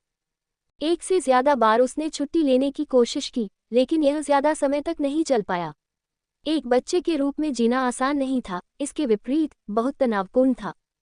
वह बोल नहीं सकता था, यहाँ तक कि वह शब्द भी नहीं बोल सकता था जो उसने अपने परिवार को डराने के लिए पहले ही समझ लिए थे। वह हिलडुल नहीं सकता था, वह कुछ भी नहीं कर सकता था सिवाय देखने, सोने, खाने और शौच के। वह हर छोटी छोटी बात के लिए किसी और पर इतना असहाय और आश्रित रहने का आदी नहीं था। बहुत ज्यादा खाली समय उसे पागलपन की कगार पर ले जाता। इसलिए वह लगातार अभ्यास करता रहा, तथा अपनी नई वास्तविकता के साथ तालमेल बिठाने की कोशिश करता रहा, बिना इस बात पर अधिक विचार किए कि उसकी स्थिति कितनी बेतुकी और तर्कहीन थी। जैसे जैसे लिथ की शक्तियां बढ़ती गईं, वैसे वैसे उसका नियंत्रण भी बढ़ता गया, और कुछ सप्ताह के बाद वह पृथ्वी जादू और जल जादू को आजमाने के लिए पर्याप्त आत्मविश्वास महसूस करने लगा। वह हमेशा सावधान रहता था, कभी भी पानी की कुछ बूंदों से ज्यादा जादू नहीं करता था या मुट्ठी भर मिट्टी से छेड़छाड़ नहीं करता था। उसने पाया कि तत्वों को बीच हवा में तैराना संभव था, लगातार मेहनत खर्च करके उनके आकार और आकार को बदलना। उसके बाद उन्होंने अपनी रात की ट्रेनिंग को शक्ति के बजाय फोकस और नियंत्रण पर केंद्रित कर दिया। उनका मन बहुत सीमित था और वह अपने कवच को उड़ाने के जोखिम पर बहुत सारी चीजें करने के बजाय कुछ जटिल चालें पूरी तरह से करना पसंद करते थे। चाहे जादू कितना भी आम क्यों न हो, लिथ को संदेह था कि इसका अभ्यास करने वाला बच्चा किसी भी तरह से चौंकाने वाला या डरावना नहीं होगा। लिथ को डर था कि कहीं उसका परिवार उसे छोड़ न दे, या इससे भी बदतर उसे मार न दिया जाए। वह एक बार फिर मौत से डर गया, क्योंकि अब उसके पास खोने के लिए बहुत कुछ था। एक और दुनिया खोजने की क्या संभावना थी जहां जादू मौजूद था, एक प्यारे परिवार में एक बच्चे के रूप में जन्म लेने की। शून्य, कोई नहीं, कुछ भी नहीं, बिल्कुल नहीं। उसे अपने पत्ते अच्छे से खेलने थे, और जितना संभव हो सके उतना उन्हें छिपाकर रखना था। अपनी प्रतिभा का एक संकेत भी प्रकट करने से पहले उसे यह जानना था कि उस दुनिया के मानक क्या थे। कितनी प्रतिभा को अच्छा माना गया, कितनी प्रतिभा को राक्षस मानने से विभाजित किया गया। उनका मन सदैव चिंताओं से भरा रहता था और केवल प्रशिक्षण ही उनकी चिंता को कम कर सकता था। 3 महीने के बाद वह मौन जादू में इतना कुशल हो गया कि उसने चिमनी पर अग्नि जादू का भी प्रयोग किया। आग पहले से ही जल चुकी थी, और जब सभी लोग नाश्ते के दौरान बातचीत और खाने में व्यस्त थे, तो उसने लपटों को अपनी इच्छानुसार नचाने की कोशिश की। यह असफल रहा, क्योंकि लपटें बहुत तेज थीं और दूरी इतनी ज्यादा थी कि उसके मन का कोई असर नहीं हो सका। फिर भी वह प्रयास करता रहा, क्योंकि वह अभी भी स्वयं से लेकर अग्निकुंड तक जादू के प्रवाह को महसूस कर सकता था, इसलिए यह उसके लिए अपने मानसिक ज्ञान और सीमा का विस्तार करने के लिए एक अच्छा प्रशिक्षण था। इस प्रशिक्षण का एकमात्र नकारात्मक पहलू ये था कि लिथ को जल्दी भूख लग जाती थी। सौभाग्य से वह एलिना का पहला पेटू नहीं था और उसके पास दूध की कोई कमी नहीं थी। एक और महीना बीत गया और एलिना ने उसे दूध छुड़ाना शुरू कर दिया। ये घटना 2 कारणों से सार्थक थी। पहला ये कि लिथ ने देखा कि उसके घर में भोजन प्रचुर मात्रा में नहीं था, इसलिए भले ही उसके पास अभी भी समृद्ध शब्दावली नहीं थी, फिर भी वह हर बार जब उसे भोजन की आवश्यकता होती थी, तो अपने माता पिता की चिंतित अभिव्यक्ति को पढ़ सकता था। अपने मूल में अभी भी एक कठोर हृदय, निंदक मानवद्वेषी होने के बावजूद लिथ इसके बारे में दोषी महसूस करने से खुद को नहीं रोक सका। वे उसे एक बच्चे की तरह प्यार करते थे, जबकि वह उन्हें मेजबान से ज्यादा कुछ नहीं मानता था, एक परजीवी की तरह। एकमात्र अपवाद एलिना और अलिजा थी, जो उसकी बड़ी बहन थी, जो उसकी मां के साथ मिलकर उसकी देखभाल करती थी। उनके निरंतर प्यार, स्नेह और देखभाल से वह अपनी भावनात्मक रक्षात्मक दीवार को तोड़ने में कामयाब हो गया था। जितना अधिक समय वह उनके साथ बिताता, उतना ही वह उन्हें अपने असली परिवार का हिस्सा मानता, न कि केवल ऐसे लोग जिन्हें वह नाक से दबाता था। इसलिए उन्होंने अपने प्रशिक्षण को सीमित करना शुरू कर दिया, ताकि भोजन की मात्रा उनकी सामर्थ्य से अधिक न हो। यहाँ तक कि सही मात्रा का पता लगाने के लिए भी काफ़ी प्रयास करने पड़े, क्योंकि बहुत कम मात्रा बहुत अधिक होने से भी अधिक चिंता का कारण बन सकती थी। दूसरा कारण विश्व परिवर्तनकारी खोजें थी। जादू का प्रशिक्षण यथासंभव बंद करने के लिए मजबूर होने के कारण लिथ के पास अब खाली समय था, जिसका उपयोग वह श्वास तकनीक का अभ्यास करने में करता था, जिसे उसने संचय नाम दिया। इस तरह उनकी आंतरिक ऊर्जा, जिसे उन्होंने लंबे समय तक मेनाकोर के रूप में नामित किया था, तेजी से बढ़ी और एक अड़चन के बिंदु पर पहुंच गई। जाहिर है, उसका शरीर इतना बड़ा या मजबूत नहीं था, या दोनों ही नहीं था कि वह निश्चित मात्रा में मेना को संभाल सके। लिथ ने पहले कभी इस पर ध्यान नहीं दिया, क्योंकि उसका शिशु शरीर तेजी से बढ़ रहा था और उसके पास मेनाकोर को बढ़ाने के लिए बस इतना ही समय था। तो बिना यह एहसास किए उसका शरीर और मन कोर एक साथ विकसित हो गए थे। लेकिन अब संतुलन टूट चुका था और संचय का अभ्यास करने से उसके शरीर का हर हिस्सा दर्द करने लगता था, इसलिए उसे मजबूरन रुकना पड़ा। सौभाग्य से उसे अभी भी अच्छा खाना मिल रहा था और उसका विकास तेजी से हो रहा था, इसलिए कोई भी शारीरिक व्यायाम न कर पाने के बावजूद बाधाएं ज्यादा देर तक नहीं रहीं। दूसरी खोज उस पर जादू का अभ्यास न करने या संचय का उपयोग न करने के लिए दबाव डाले जाने का परिणाम थी। अपनी अड़चन की स्थिति का अध्ययन करते समय उन्होंने पाया कि सांस रोकने के चरण को हटाकर सांस लेने की तकनीक को संशोधित करना संभव था। इस तरह विश्व ऊर्जा उसके शरीर में अंदर और बाहर प्रवाहित होगी, जिससे उसे अच्छी रात की नींद की तरह ऊर्जा मिलेगी। लित ने इस नई तकनीक का नाम इन्विगोरेशन रखा। कई प्रयासों के बाद उन्होंने पाया कि विश्व का मान उन्हें कई दिनों तक जागते रहने की अनुमति दे सकता है, लेकिन अनिश्चित काल तक नहीं। हर बार जब वह इन्विगोरेशन का प्रयोग करता तो ऊर्जा देने वाला प्रभाव कम होता जाता और केवल सोने से ही इसकी प्रभावशीलता पुनः बहाल होती। लेकिन सबसे महत्वपूर्ण खोज, जैसा कि लगभग हमेशा होता है, संयोग से हुई। अपने खाने के सेवन को समायोजित करने के बाद लित का सबसे बड़ा दुश्मन भूख बन गया था। वह हल्की भूख नहीं जिसे कैंडी बार या व्यस्त सुबह की लालसा से ठीक किया जा सकता है। यह ऐसी भूख थी जो कभी खत्म नहीं होती, हमेशा छिपी रहती है, यहाँ तक कि खाने की तुरंत बाद भी। हालांकि लित भूखा नहीं था, लेकिन यह ऐसी चीज थी जिसका उसने कभी अनुभव नहीं किया था। अपने पहले जीवन के सभी दुर्भाग्यों के बावजूद भोजन कभी भी एक मुद्दा नहीं रहा। वह हमेशा अपने दिल की इच्छा के अनुसार खाने में सक्षम था, यहाँ तक कि वह खाने के मामले में भी खुद को बहुत ज्यादा पसंद करने की अनुमति देता था। लेकिन अब वह इतना भूखा था कि उसने आखिरी निवाला तक खाया, और अगर उसका शरीर उसे अनुमति देता तो वह प्लेट को चाटकर साफ करने में संकोच नहीं करता। अच्छे दिनों में जब हिस्से बड़े होते थे तो ये शोर जैसा होता था, परेशान करने वाला, लेकिन आसानी से अनदेखा किया जा सकता था। लेकिन बुरे दिनों में, या तो इसलिए कि राशन कम था या इसलिए कि वह जादू के अभ्यास में बहुत ज्यादा मन खर्च कर रहा था, यह उसके सिर में कांटा बन जाता था। उसे इतनी भूख लगती कि दिन भर सिर में दर्द रहता, अक्सर चक्कर आने लगता और ध्यान केंद्रित करने में असमर्थ हो जाता। खाना ही एकमात्र ऐसी चीज होती जिसके बारे में वह सोचता या सपने देखता। बेशक वह परिवार में भूखा अकेला नहीं था।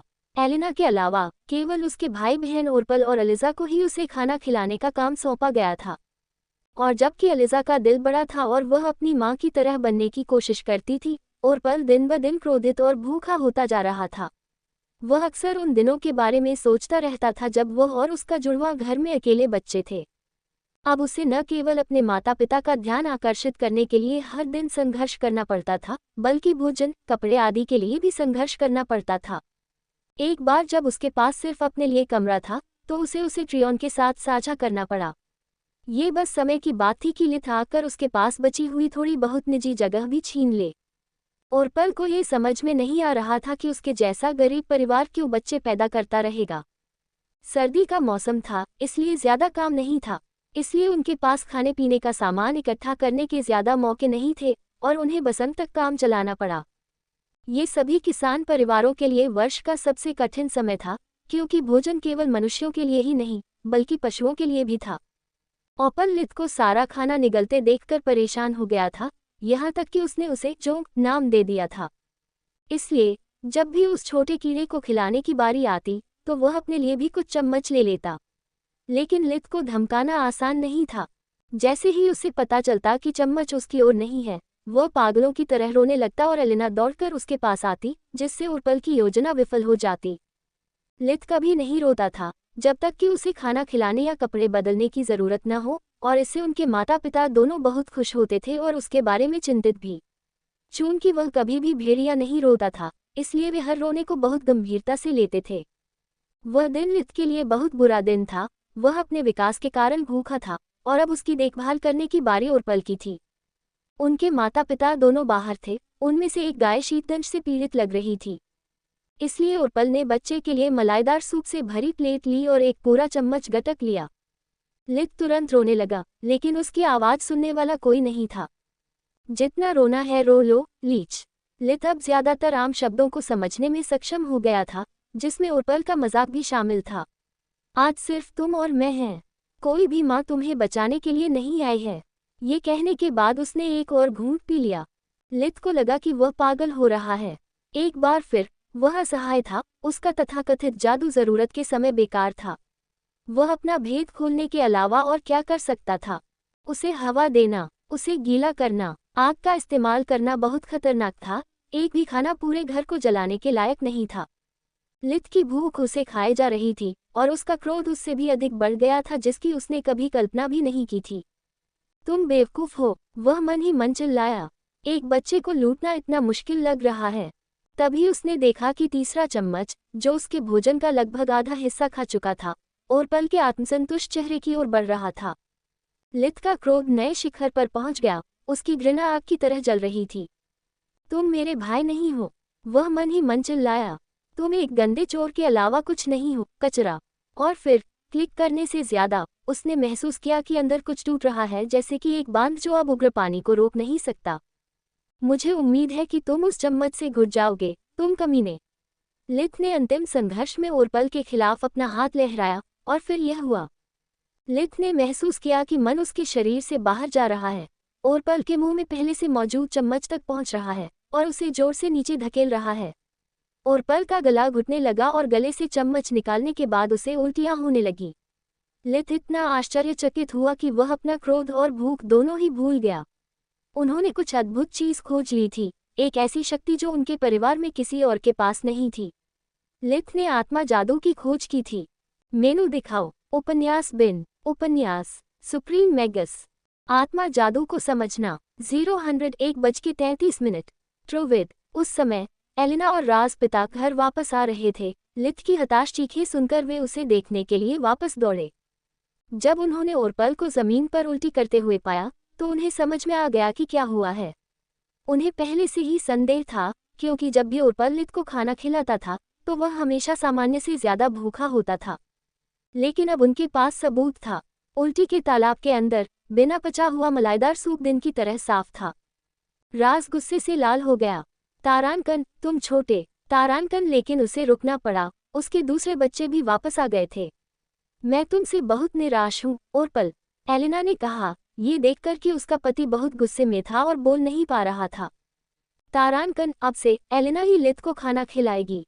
तुम अस्तबल में उसकी सारी शिफ्ट संभाल सकती हो, क्योंकि मुझे नहीं लगता कि तुम भी घास खा सकती हो। तारानकन, लेकिन माँ, ओरपल ने अपना बचाव करने की कोशिश करते हुए कहा। उसे गायों और उनकी गंध से नफरत थी। तारानकन, कोई परंतु नहीं, नौजवान। तारानकन, राज चिल्लाया। तारानकन, और यह सजा काफी नहीं है। एलिना, लिथ के लिए एक और कटोरा तैयार करने के लिए स्वतंत्र महसूस करो और ओरपल के हिस्से से खाना ले लो। उसे सीखना चाहिए कि बुरे कामों के परिणाम होते हैं। तारानकन, वे लिथ के लिए बहुत तेज बोल रहे थे और बहुत सारे अज्ञात शब्द थे। लेकिन ओरपल अभी अभी पीला पड़ गया था, इसलिए यह अच्छी खबर होनी चाहिए थी। ओरपल रोने लगा और माफी मांगने लगा, लेकिन लिथ ने जोर से रोना सुनिश्चित किया, इसलिए राज और एलिना दोनों ने उसकी विनती को नजरअंदाज कर दिया और उसे जानवरों की देखभाल करने के लिए भेज दिया। सूप और दूध की भरपूर मात्रा में खुराक लेने के बाद लिथ आखिरकार इस बात पर ध्यान केंद्रित कर पाया कि क्या हुआ था। कई दिनों तक परीक्षण और त्रुटिपूर्ण प्रयोगों के बाद उसने अपनी नई मिली क्षमता की मूल बातें समझ ली थी और जादू की बहुत गहरी समझ हासिल कर ली थी। लिथ ने पाया कि जब वह कोई मौलिक जादू करता है तो वास्तव में इसमें 3 चरण की प्रक्रिया शामिल होती है। सबसे पहले वह मन उत्सर्जित करता है, फिर उसे उस विश्व ऊर्जा के साथ मिलाना होता है जिसे वह हेरफेर करने की कोशिश कर रहा था। अंतिम चरण सबसे कठिन था, जादू और उसके प्रभावों को नियंत्रित करना। आत्मा जादू ने दूसरे चरण को छोड़ दिया। इसमें केवल उसकी अपनी शक्ति का उपयोग किया गया, बिना किसी मौलिक ऊर्जा को उधार लिए। इससे यह अब तक के किसी भी जादू से अधिक कठिन हो गया और अधिक मन की खपत हुई। इसके लिए सामान्य जादू की तुलना में बहुत अधिक ध्यान की आवश्यकता होती है। शुद्ध मन का कोई भौतिक रूप नहीं था, इसलिए वह इसके प्रभावों में हेरफेर करने के लिए अपनी आंखों पर भरोसा नहीं कर सकता था। सब कुछ उसकी इच्छाशक्ति और कल्पना पर निर्भर करता था। वह जो कार्य करना चाहता था उसकी मानसिक छवि जितनी स्पष्ट थी, परिणाम उतना ही बेहतर था। इसकी सीमा भी बहुत सीमित थी, जो मुश्किल से 1 मीटर 3.28 फीट की परिधि तक पहुंच पाती थी। अपनी सभी सख्त सीमाओं के बावजूद लिथ ने आत्मा जादू के अलावा किसी भी चीज का अभ्यास करना शुरू कर दिया। इसके बारे में अंतिम खोज ये थी कि आत्मा जादू में उसने जो भी सुधार किया वह सभी अन्य प्रकार के जादू पर भी लागू हुआ। अब उन्हें एक के बाद एक अभ्यास करने की आवश्यकता नहीं पड़ी और इसलिए उन्होंने पहले की तुलना में बहुत तेजी से प्रगति की। समय समय पर वह अपनी प्रगति की जांच करने के लिए यादृच्छिक तत्व जादू का प्रयोग करता था, जिससे उस तत्व की गहनता की नई समझ प्राप्त होती थी। लिथ की प्रगति से उसे अपनी श्वास तकनीक में भी सुधार करने में मदद मिली। संचय के माध्यम से वह अब न केवल ये समझ सकता था कि अभ्यास के साथ उसके मनकोर का आकार कैसे बदल गया, बल्कि उसके शरीर में निहित मन की मात्रा के बारे में भी उसे एक मोटी समझ थी। संचय का उपयोग करके वह विश्व ऊर्जा को अपने मन कोर में पहुंचाएगा, जिससे यह एक पिनहर के आकार से कांच के पत्थर के आकार तक फैल जाएगा। एक बार जब मेनाकोर संगमरमर के आकार का हो गया, तो आगे की प्रगति केवल तभी हो सकती थी जब भौतिक शरीर बलपूर्वक मेनाकोर को वापस पिनहर तक संपीड़ित कर दे। लिथ को इस बात का बिल्कुल भी अंदाजा नहीं था कि यह घटना कैसे काम करती है, और उसे इससे बचने का कोई रास्ता भी नहीं मिला। मनकोर और शरीर विकास को साथ साथ चलना था, कोई शॉर्टकट नहीं था। बॉटलनेक तब हुआ जब लिथ ने संचय का उपयोग करने की कोशिश की, जब मेनाकोर अभी भी अपने चरम आकार पर था। विश्व ऊर्जा को मेनाकोर द्वारा खारिज कर दिया जाएगा, जो उसके शरीर के माध्यम से जंगली हो जाएगा और उसे नुकसान पहुंचाएगा। लगातार विस्तार और संपीड़न चक्रों से गुजरते हुए उसकी मनन क्षमता पहले से ही अतुलनीय थी, जब वह एक नवजात शिशु था। आत्मा जादू की खोज और अभ्यास के बाद लिथ को अपने शरीर के अंदर और बाहर अपने मन पर अधिक बेहतर नियंत्रण प्राप्त हो गया। वह स्फूर्ति तकनीक को संशोधित करने में कामयाब रहा, ताकि जब वह विश्व मन को सांस के साथ अंदर ले तो वह इसे अपने साथ मिला ले, जिससे अस्थायी रूप से उसकी सीमाएं पार हो जाएं। फिर वह परिणामी ऊर्जा का विस्तार करेगा, उसे सौरजाल से बाहर की ओर ले जाएगा, जब तक कि उसके शरीर के बाल भी मन से बहने न लगें। जब से उसने इन्विगोरेशन का आविष्कार किया था, तब से उसने अपने शरीर में गुणात्मक परिवर्तन देखा था। लिथ अब सर्दी और सिर को बेहतर तरीके से झेलने लगा था, और वह शायद ही कभी बीमार पड़ता था। जब उसका पूरा परिवार सर्दी से ग्रस्त हो जाता था, तो या तो वह लक्षण प्रकट होने से पहले ही ठीक हो जाता था या कुछ दिनों में ठीक हो जाता था। अगर यह सब एक अजीब संयोग नहीं है, तो इन्विगोरेशन को बेहतर बनाना ही मेरे शरीर को संयमित करने का एकमात्र साधन है। अगर मैं सही हूँ, तो इसका मतलब है कि मैं इसे तब तक एक सहारा के रूप में इस्तेमाल कर सकता हूँ जब तक कि मैं शारीरिक गतिविधि करने के लिए पर्याप्त बड़ा नहीं हो जाता। उसने सोचा, उम्मीद है इससे मुझे अपने बॉटलनेक पीरियड से तेजी से निपटने में भी मदद मिलेगी। यह एक जुआ है, लेकिन इससे कोई नुकसान नहीं होना चाहिए। साथ ही भूख और बॉटलनेक के बीच 7 महीने के बच्चे के रूप में मैं ज्यादा कुछ नहीं कर सकता। जहां तक उनके पारिवारिक जीवन का प्रश्न है, तो आगामी महीनों में उसमें भी कुछ परिवर्तन हुए। और पल के साथ सूप वाली घटना के बाद भाइयों के बीच मतभेद पैदा हो गया। लिथ स्वभाव से प्रतिशोधी था, और उसका भाई भी। कभी कभी जब ओरपल क्रोधित होता, तो वह उसे लिथ के बजाय लीच कहकर बुलाता, क्योंकि वह हमेशा अपने मन में उसे इसी नाम से पुकारता था। हर बार गलती करने पर उसे कड़ी डांट पड़ती थी, और जब वह अपने माता पिता के साथ कठोरता से बहस करते हुए ऐसा करता था, तो उसे अच्छी तरह से पिटाई भी पड़ती थी। ओरपल ने अपने सभी दुर्भाग्य के लिए लिथ को दोषी ठहराया। जब भी वह कठिन समय से गुजरता तो वह छोटा बच्चा हमेशा हंसता रहता था। इसके बजाय लिथ और उसके माता पिता के बीच संबंध बेहतर और बेहतर होते चले गए। उसने पहले से ही बड़बड़ाते हुए शब्द बोलना शुरू कर दिया था, और जब एलेना उसे गले लगाती तो वह माँ कहता, और जब भी राज उसके पास आता तो वह दादा कहता। यदि ये दुनिया पृथ्वी के मध्य युग के समान है, तो मेरे लिए अपने बूढ़े पिता की कृपा दृष्टि में रहना बेहतर है, जब तक कि मैं आत्मनिर्भर न हो जाऊं। ये लिथ का तर्क था। वह अभी भी पिता के रूप में बहुत डरता था, और उन दोनों के बीच वैसे भी ज्यादा रिश्ता नहीं था। राज हमेशा किसी न किसी काम में व्यस्त रहता था, जिससे उसकी पत्नी और बड़ी बेटी ज्यादातर समय बच्चे के साथ बिताती थी। अपने बचाव में उन्होंने कहा कि उन्होंने ये गलत अनुमान लगाया था कि लिथ इतना छोटा है कि वह इस पर ध्यान नहीं देगा, तथा भविष्य में उनके पास समय होगा कि वे इस पर ध्यान दें, जैसा कि उन्होंने अपने अन्य बेटों के साथ किया था। राज उससे बहुत प्यार करता था, और लिथ उसे हमेशा आश्चर्यचकित करती थी। उसे याद नहीं था कि वह बिना किसी कारण के रोया हो, यहाँ तक कि जब उसके दांत निकल रहे थे तब भी नहीं। यदि कोई उसके पालने से टकरा जाता या आवाज लगाता जब लिथ सो रहा होता, या कम से कम ऐसा दिखावा करता, तो वह आवाज नहीं करता, बल्कि सोने से पहले चारों ओर देखता। लिथ को अलिजा से बहुत लगाव हो गया था। वह उसके लिए बहन से ज्यादा एक प्यारी आंटी की तरह थी। वह खुद को अलिजा में देख सकता था, अपने छोटे भाई की देखभाल कर रहा था जैसे वह काल की करता था। वह इस प्यार को व्यक्त करना चाहता था, लेकिन वह उसे देखते ही मुस्कुराकर हंस सकता था और उसे लाला कहकर पुकार सकता था। दरअसल वह अपने माता पिता के अलावा एकमात्र ऐसी लड़की थी जिसका नाम बड़बड़ाने वाला था। ये कुछ खास नहीं था, लेकिन यह उसके लिए बहुत मायने रखता था। और इस तरह समय बीतता गया। उसके आने के 6 महीने बाद लिथ को पहली बार जमीन पर लिटाया गया और सख्त निगरानी में उसे रेंगना शुरू किया गया। 9वें महीने में वह चलने लगा और बड़बड़ाने से लेकर असली शब्दों तक पहुंचने लगा। अपने जन्मदिन के दिन, जब उन्हें पता चला कि उस दुनिया में भी जन्मदिन होते हैं, तो उन्होंने स्वयं को सरल वाक्यांशों का प्रयोग करने की अनुमति दी तथा अपनी शब्दावली को पूरा करने के लिए प्रश्न बनाने शुरू कर दिए। शिशुओं के बारे में कुछ भी न जानने के कारण हर छोटी छोटी बात के लिए सही समय का पता लगाना बहुत तनावपूर्ण था। सौभाग्य से लिथ हमेशा कुछ करने के लिए, सीखने के लिए, उचित समय का पता लगाने के लिए धोखा देने का सहारा ले सकता था। वह पहले से ही जो कुछ सुन सकता था उसे समझने में सक्षम था, इसलिए वह हमेशा सुझावों के लिए खुला रहता था।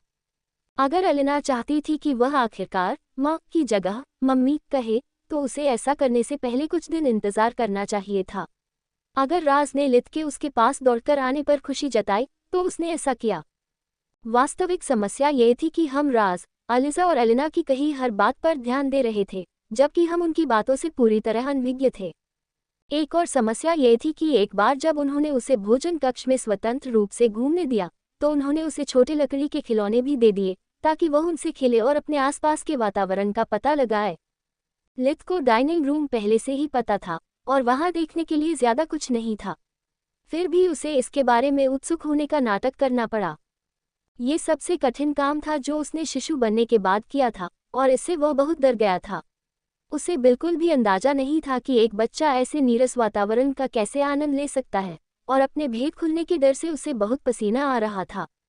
उनकी आंखों में उम्मीद देखकर उसने सबसे नज़दीकी चीज, चिमनी से शुरुआत की। आग नहीं जल रही थी, लकड़ियां ठंडी थीं और राख से ढकी हुई थी। जब वह करीब पहुंचा तो राज ने उसे रोक दिया।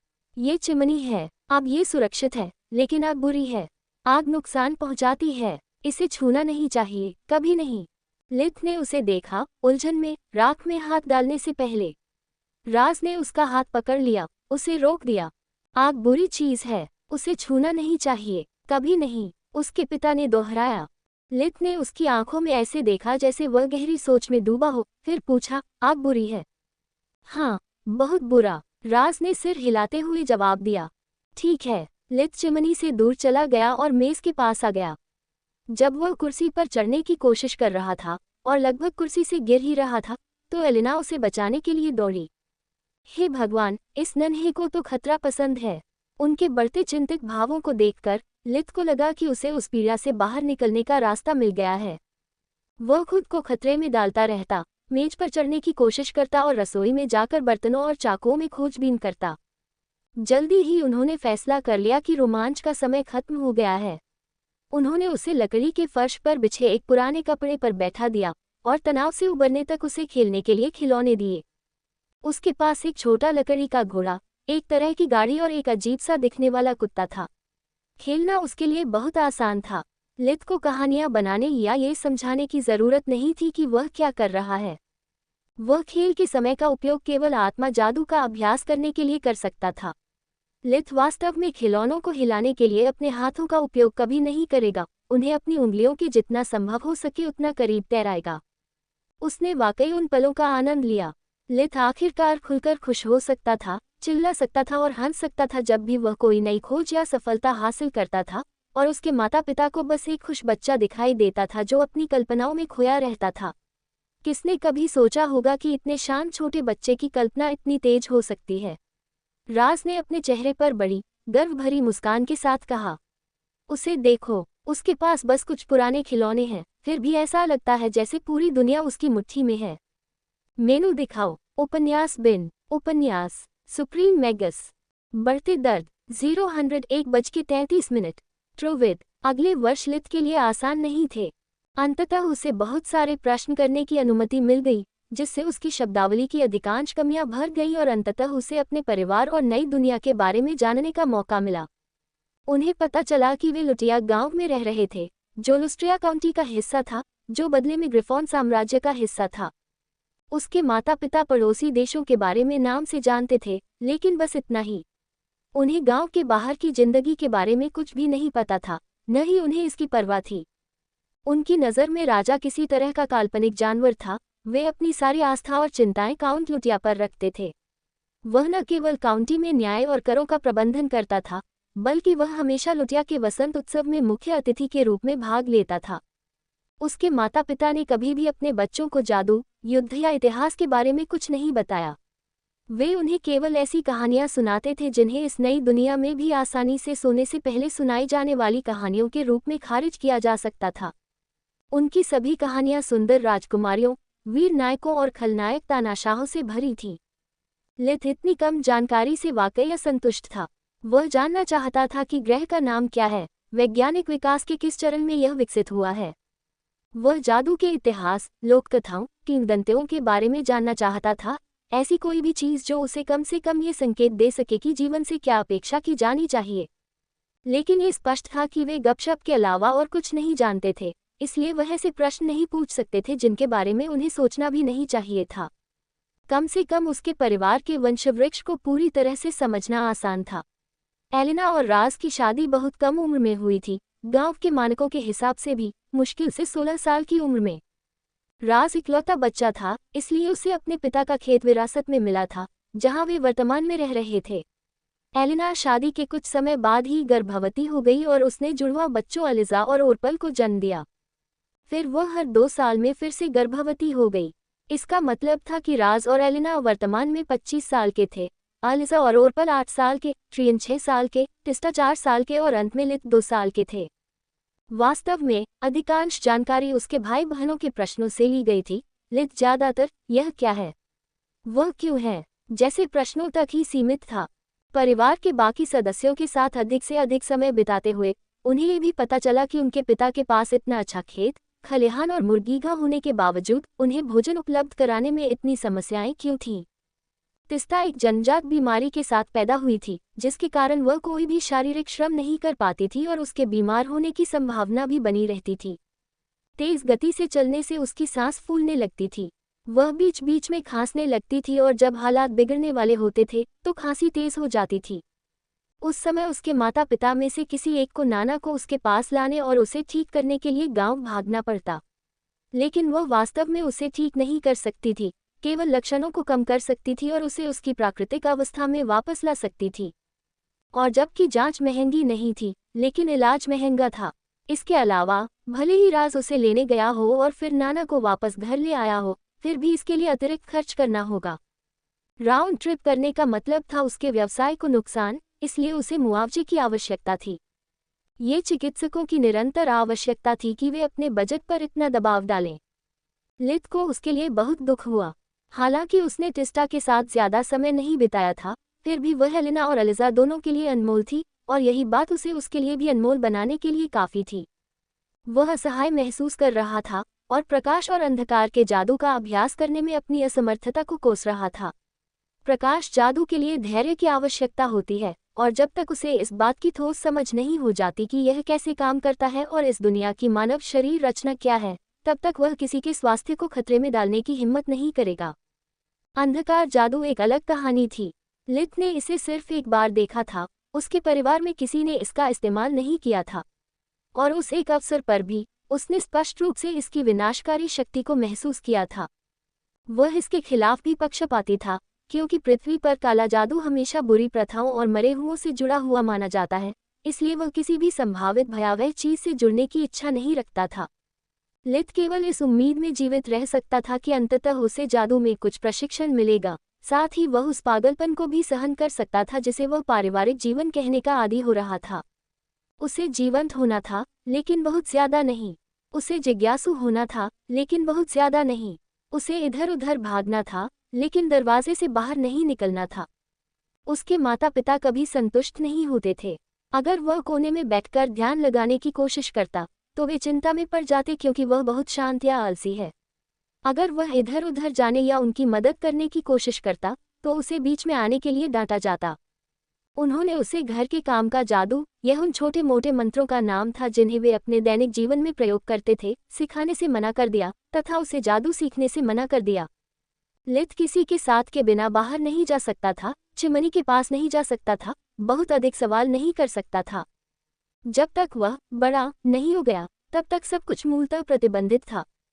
लिथ ने एक से अधिक बार चिल्लाना चाहा, मैं जैविक रूप से भले ही युवा हूँ, लेकिन वास्तव में मैं यहाँ सबसे बुरा हूँ, धिक्कार है। लेकिन वह केवल इतना ही कर सकता था कि इसे सहन कर ले और आज्ञा का पालन करे।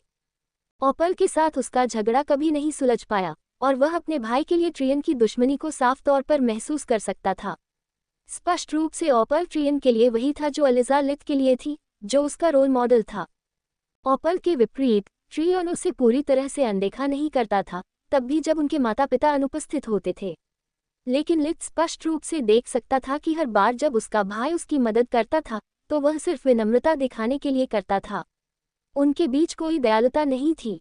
लिथ ने तुरंत ही उसे अनदेखा करना शुरू कर दिया। मैंने अपने जीवन का आधा हिस्सा पहले ही परिवार के सदस्यों की बदहाली के बारे में चिंता करते हुए बिताया है। मैं भी ऐसा कर चुका हूँ, इसलिए शुक्रिया, लेकिन नहीं शुक्रिया। अगर तुम बेवकूफ़ बनना चाहते हो तो मेरे मेहमान बनो, मुझे तुम्हारी परवाह नहीं है। इस मामले के बारे में उसके ये विचार थे, इसलिए उसने चीज़ों को बढ़ने दिया। जब वह 3 साल का हो गया तो वह इसे बर्दाश्त नहीं कर सका। ठंड के महीनों में वह 24/7 घर पर ही रहने लगा था और लगातार भूख से होने वाली बोरियत उसे पागल कर रही थी। दोपहर में तूफान आ रहा था और पूरा परिवार चिमनी के चारों ओर इकट्ठा था। एलिना अपनी बेटियों को सिलाई करना सिखा रही थी। राज ओरपल को लकड़ी तराशना सिखा रहा था, जबकि ट्रियन और लिथ को सिर्फ देखने की अनुमति थी। वे अभी भी किसी नुकीली चीज को संभालने के लिए बहुत छोटे थे, यहाँ तक कि सिलाई भी उनके लिए वर्जित थी। लिथ ने पहले ही पूछ लिया था, अपने पिता को हैरान करते हुए और अपनी माँ की चापलूसी करते हुए, तुम बहुत छोटे हो और तुम्हारे हाथ अभी भी बहुत अनाड़ी हैं। उसने जवाब दिया। और एलिना सही थी। लिथ का शरीर मार्शल आर्ट का अभ्यास शुरू करने से पहले के शरीर से भी ज्यादा बेढंगा महसूस हो रहा था। खोई हुई मांसपेशियों की याददाश्त के बारे में सोचना ही उसे रोने के लिए काफी था। इसलिए उन्होंने धैर्यपूर्वक प्रतीक्षा की कि राज ओरपल को निर्देश देना समाप्त कर दे, और फिर लिथ ने अपना सारा साहस जुटाया और उससे पढ़ने, लिखने और गिनने का तरीका सिखाने के लिए कहा। राज हैरान रह गया। तुम बहुत छोटे हो। आमतौर पर बच्चे 6 साल की उम्र तक स्कूल जाने और सीखने का इंतजार करते हैं। क्या तुम्हें नहीं लगता कि यह उबाऊ है? यही दर्शन था जिसे उसके वंश के हर आदमी ने हमेशा अपनाया था। बोरिंग। यहाँ बैठकर कुछ न करने से ज्यादा बोरिंग क्या हो सकता है? जैसे कल और परसों, और शायद कल भी। प्लीज डैडी, मुझे आजमाओ। मैं आपसे विनती करती हूँ, प्लीज प्लीज प्लीज। राज को नहीं मालूम था कि नहीं कैसे कहे। लिथ ने उससे पहले कभी कुछ नहीं पूछा था। यहाँ तक कि जब वह स्पष्ट रूप से भूखा होता है, अगर उसे पता चलता है कि अब और खाना नहीं है, तो वह कभी और नहीं मांगता। उसने सोचा, ओरपल के विपरीत, मुझे नहीं पता कि लिथ बहुत अच्छा है या मैं ओरपल को बहुत ज्यादा बिगाड़ रहा हूँ। वह वास्तव में बाहर निकलने का रास्ता चाहता था, लेकिन एलिना पहले से ही उसे घूर रही थी। उसके हाथ सिलाई करना बंद नहीं कर रहे थे। उसका मुंह लड़कियों को समझा रहा था कि वे क्या गलत कर रही हैं, लेकिन उसकी आंखें स्पष्ट रूप से उस पर टिकी हुई थीं। अरे, मैं क्या कह सकता हूँ? सीखने के लिए खतरनाक औजारों की भी जरूरत नहीं होती। बस औजार। मैं कभी कभी बहुत बेवकूफ हो जाता हूँ। राज ने लिथ की पिल्ला जैसी आंखों में देखा। उसका दिल दबाव में था, लेकिन फिर भी उसने जवाब दिया, मुझे माफ करना बेटा, हमारे पास ऐसा कुछ भी नहीं है जिस पर तुम लिख सको, इसलिए मैं तुम्हें नहीं पढ़ा सकता। लिथ ने पूछने से पहले सभी बातों पर विचार किया था, इसलिए उसके पास पहले से ही एक समाधान था। उसने सबसे बड़ी ट्रे उठाए और उसमें चिमनी के पास एक बाल्टी में इकट्ठी राख भर दी। अब हम कर सकते हैं। हम जितना चाहे लिख सकते हैं। राज लिथ की सरलता से चकित था, और एलिना भी। वह फिर से आपत्ति करने वाला था जब उसने देखा कि घूरना एक भ्रूभंग में बदल गया था। उसके हाथ बहुत तेज चल रहे थे, और इसका मतलब उसके लिए परेशानी थी। बाहर तूफान था, वह अंदर चल रहे तूफान से भाग नहीं सकता था। इसलिए गहरी सांस लेकर उसने हार मान ली। आप कहाँ से शुरू करना चाहते हैं? राज केवल यह आशा कर सकता था कि लिथ जल्दी से ऊब जाएगा और उसे अपने अवकाश पर वापस जाने देगा। गिनो। लिथ ने तुरंत जवाब दिया। इसलिए राज उसके बगल में फर्श पर बैठ गया और राख में रेखाएं खींचने लगा। लिथ बहुत खुश था।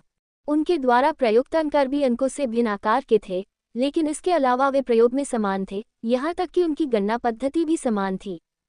इसलिए उसने नई संख्याओं को उनकी आकृति सीखने के लिए ऊपरी पंक्ति में रखा और फिर गुणन सारणी बनाना शुरू कर दिया। वह वास्तव में अपने दिमाग में इतना सरल गणित कर सकता था, लेकिन उसे नई संख्याओं को अपने दिमाग और शरीर दोनों में उकेरने की जरूरत थी।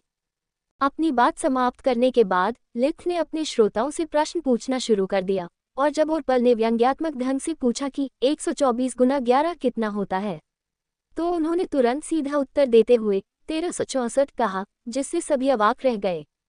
एलिना खुद को रोक नहीं सकी और खड़ी होकर लित को गले लगा लिया। मेरे नन्हे जीनियस, मुझे तुम पर बहुत गर्व है। 1 घंटे से भी कम समय में उसने वह कर दिखाया जिसे करने में दूसरों को पूरा 1 साल लग जाता। एलिसा और टिस्टा भी जल्द ही उसके साथ गले लग गईं और अपने छोटे भाई को बधाई देने लगी, जबकि परिवार के पुरुष पक्ष अभी भी हैरान थे। ग्रामीण इलाकों में उन्होंने गिनती करना सीखा ताकि सामान बेचते या खरीदते समय ठगे न जाएं। इसलिए उन्हें केवल जोड़ और घटाना ही याद रहता था और बेकार के गुना भाग उनके दिमाग से गायब हो जाते थे। पढ़ने और लिखने में ज्यादा समय लगता था, लेकिन यह उतना ही आसान था। लित को पहले से ही ज्यादातर शब्द और उनकी वर्तनी पता थी। उसे सिर्फ वर्णमाला सीखने और उसे याद करने की जरूरत थी ताकि वह पढ़ और लिख सके। एक बार फिर उसका परिवार स्तब्ध रह गया और केवल एक व्यक्ति जो उनके साथ खुश नहीं था, वह था ओरपल, जो अपनी ईर्ष्या और तिरस्कार के साथ अकेला रह गया था।